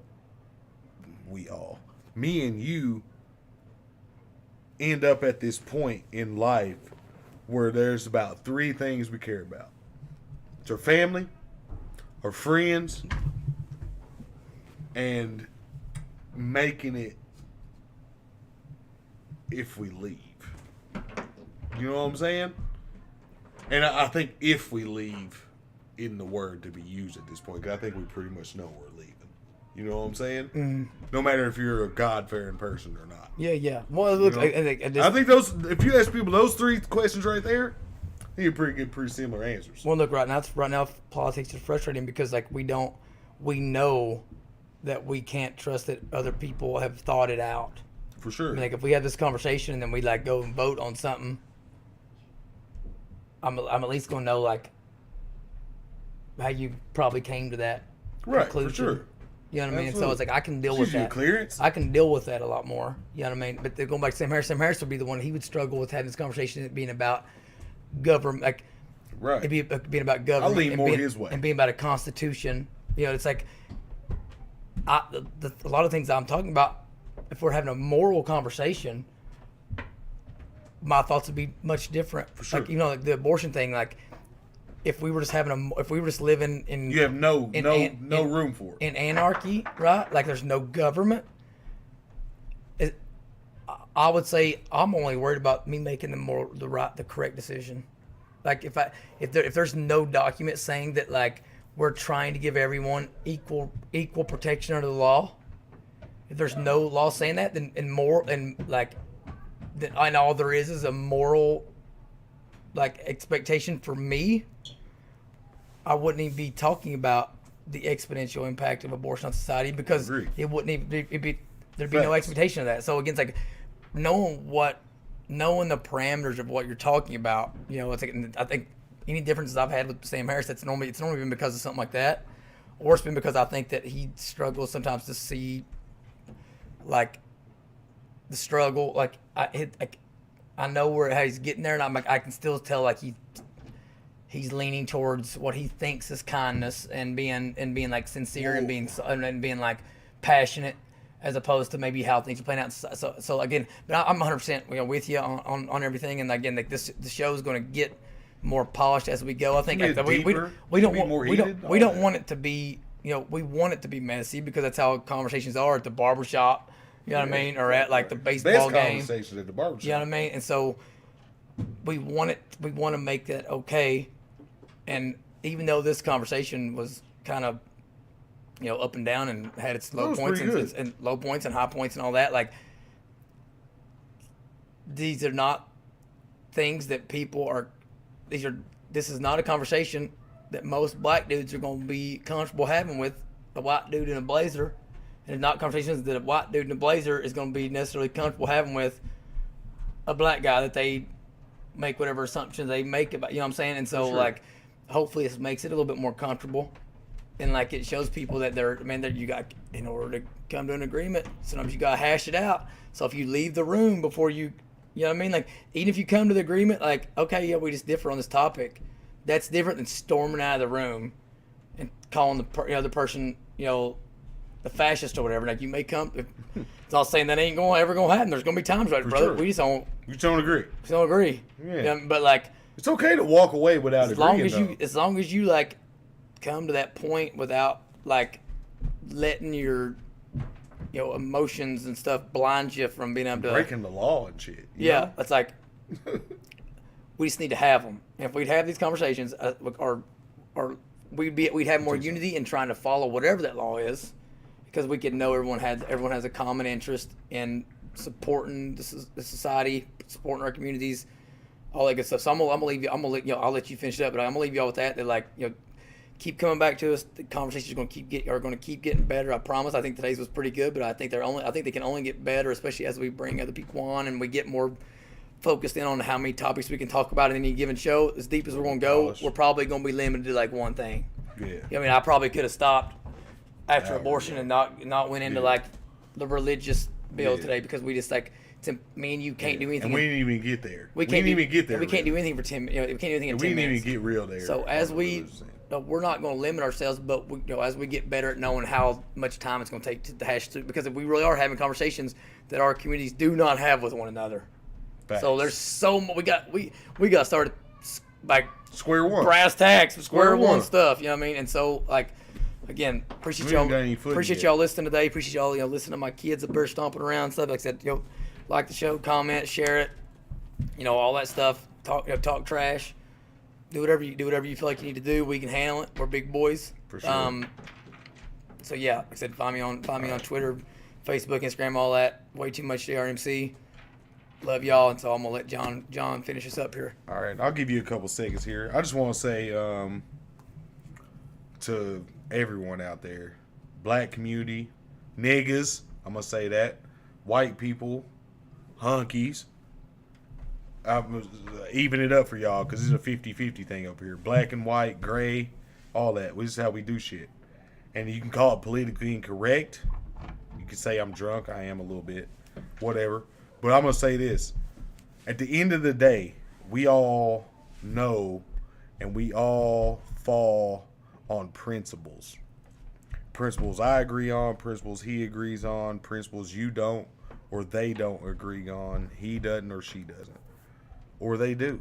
Doesn't really matter. But at the end of the day, the conversations need to be had. These conversations need to be hashed out. They need to be civil. They need to be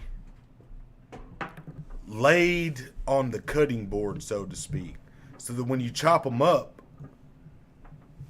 you get the pieces that you want and the pieces you want to disregard, because they're tough, they're rough, and if you let them, they'll take you out. But right here is way too much, and we're gonna give you everything you want. So we gave him way too much today. Pinky, JRMC, we out, y'all. Love you, brother. Holla.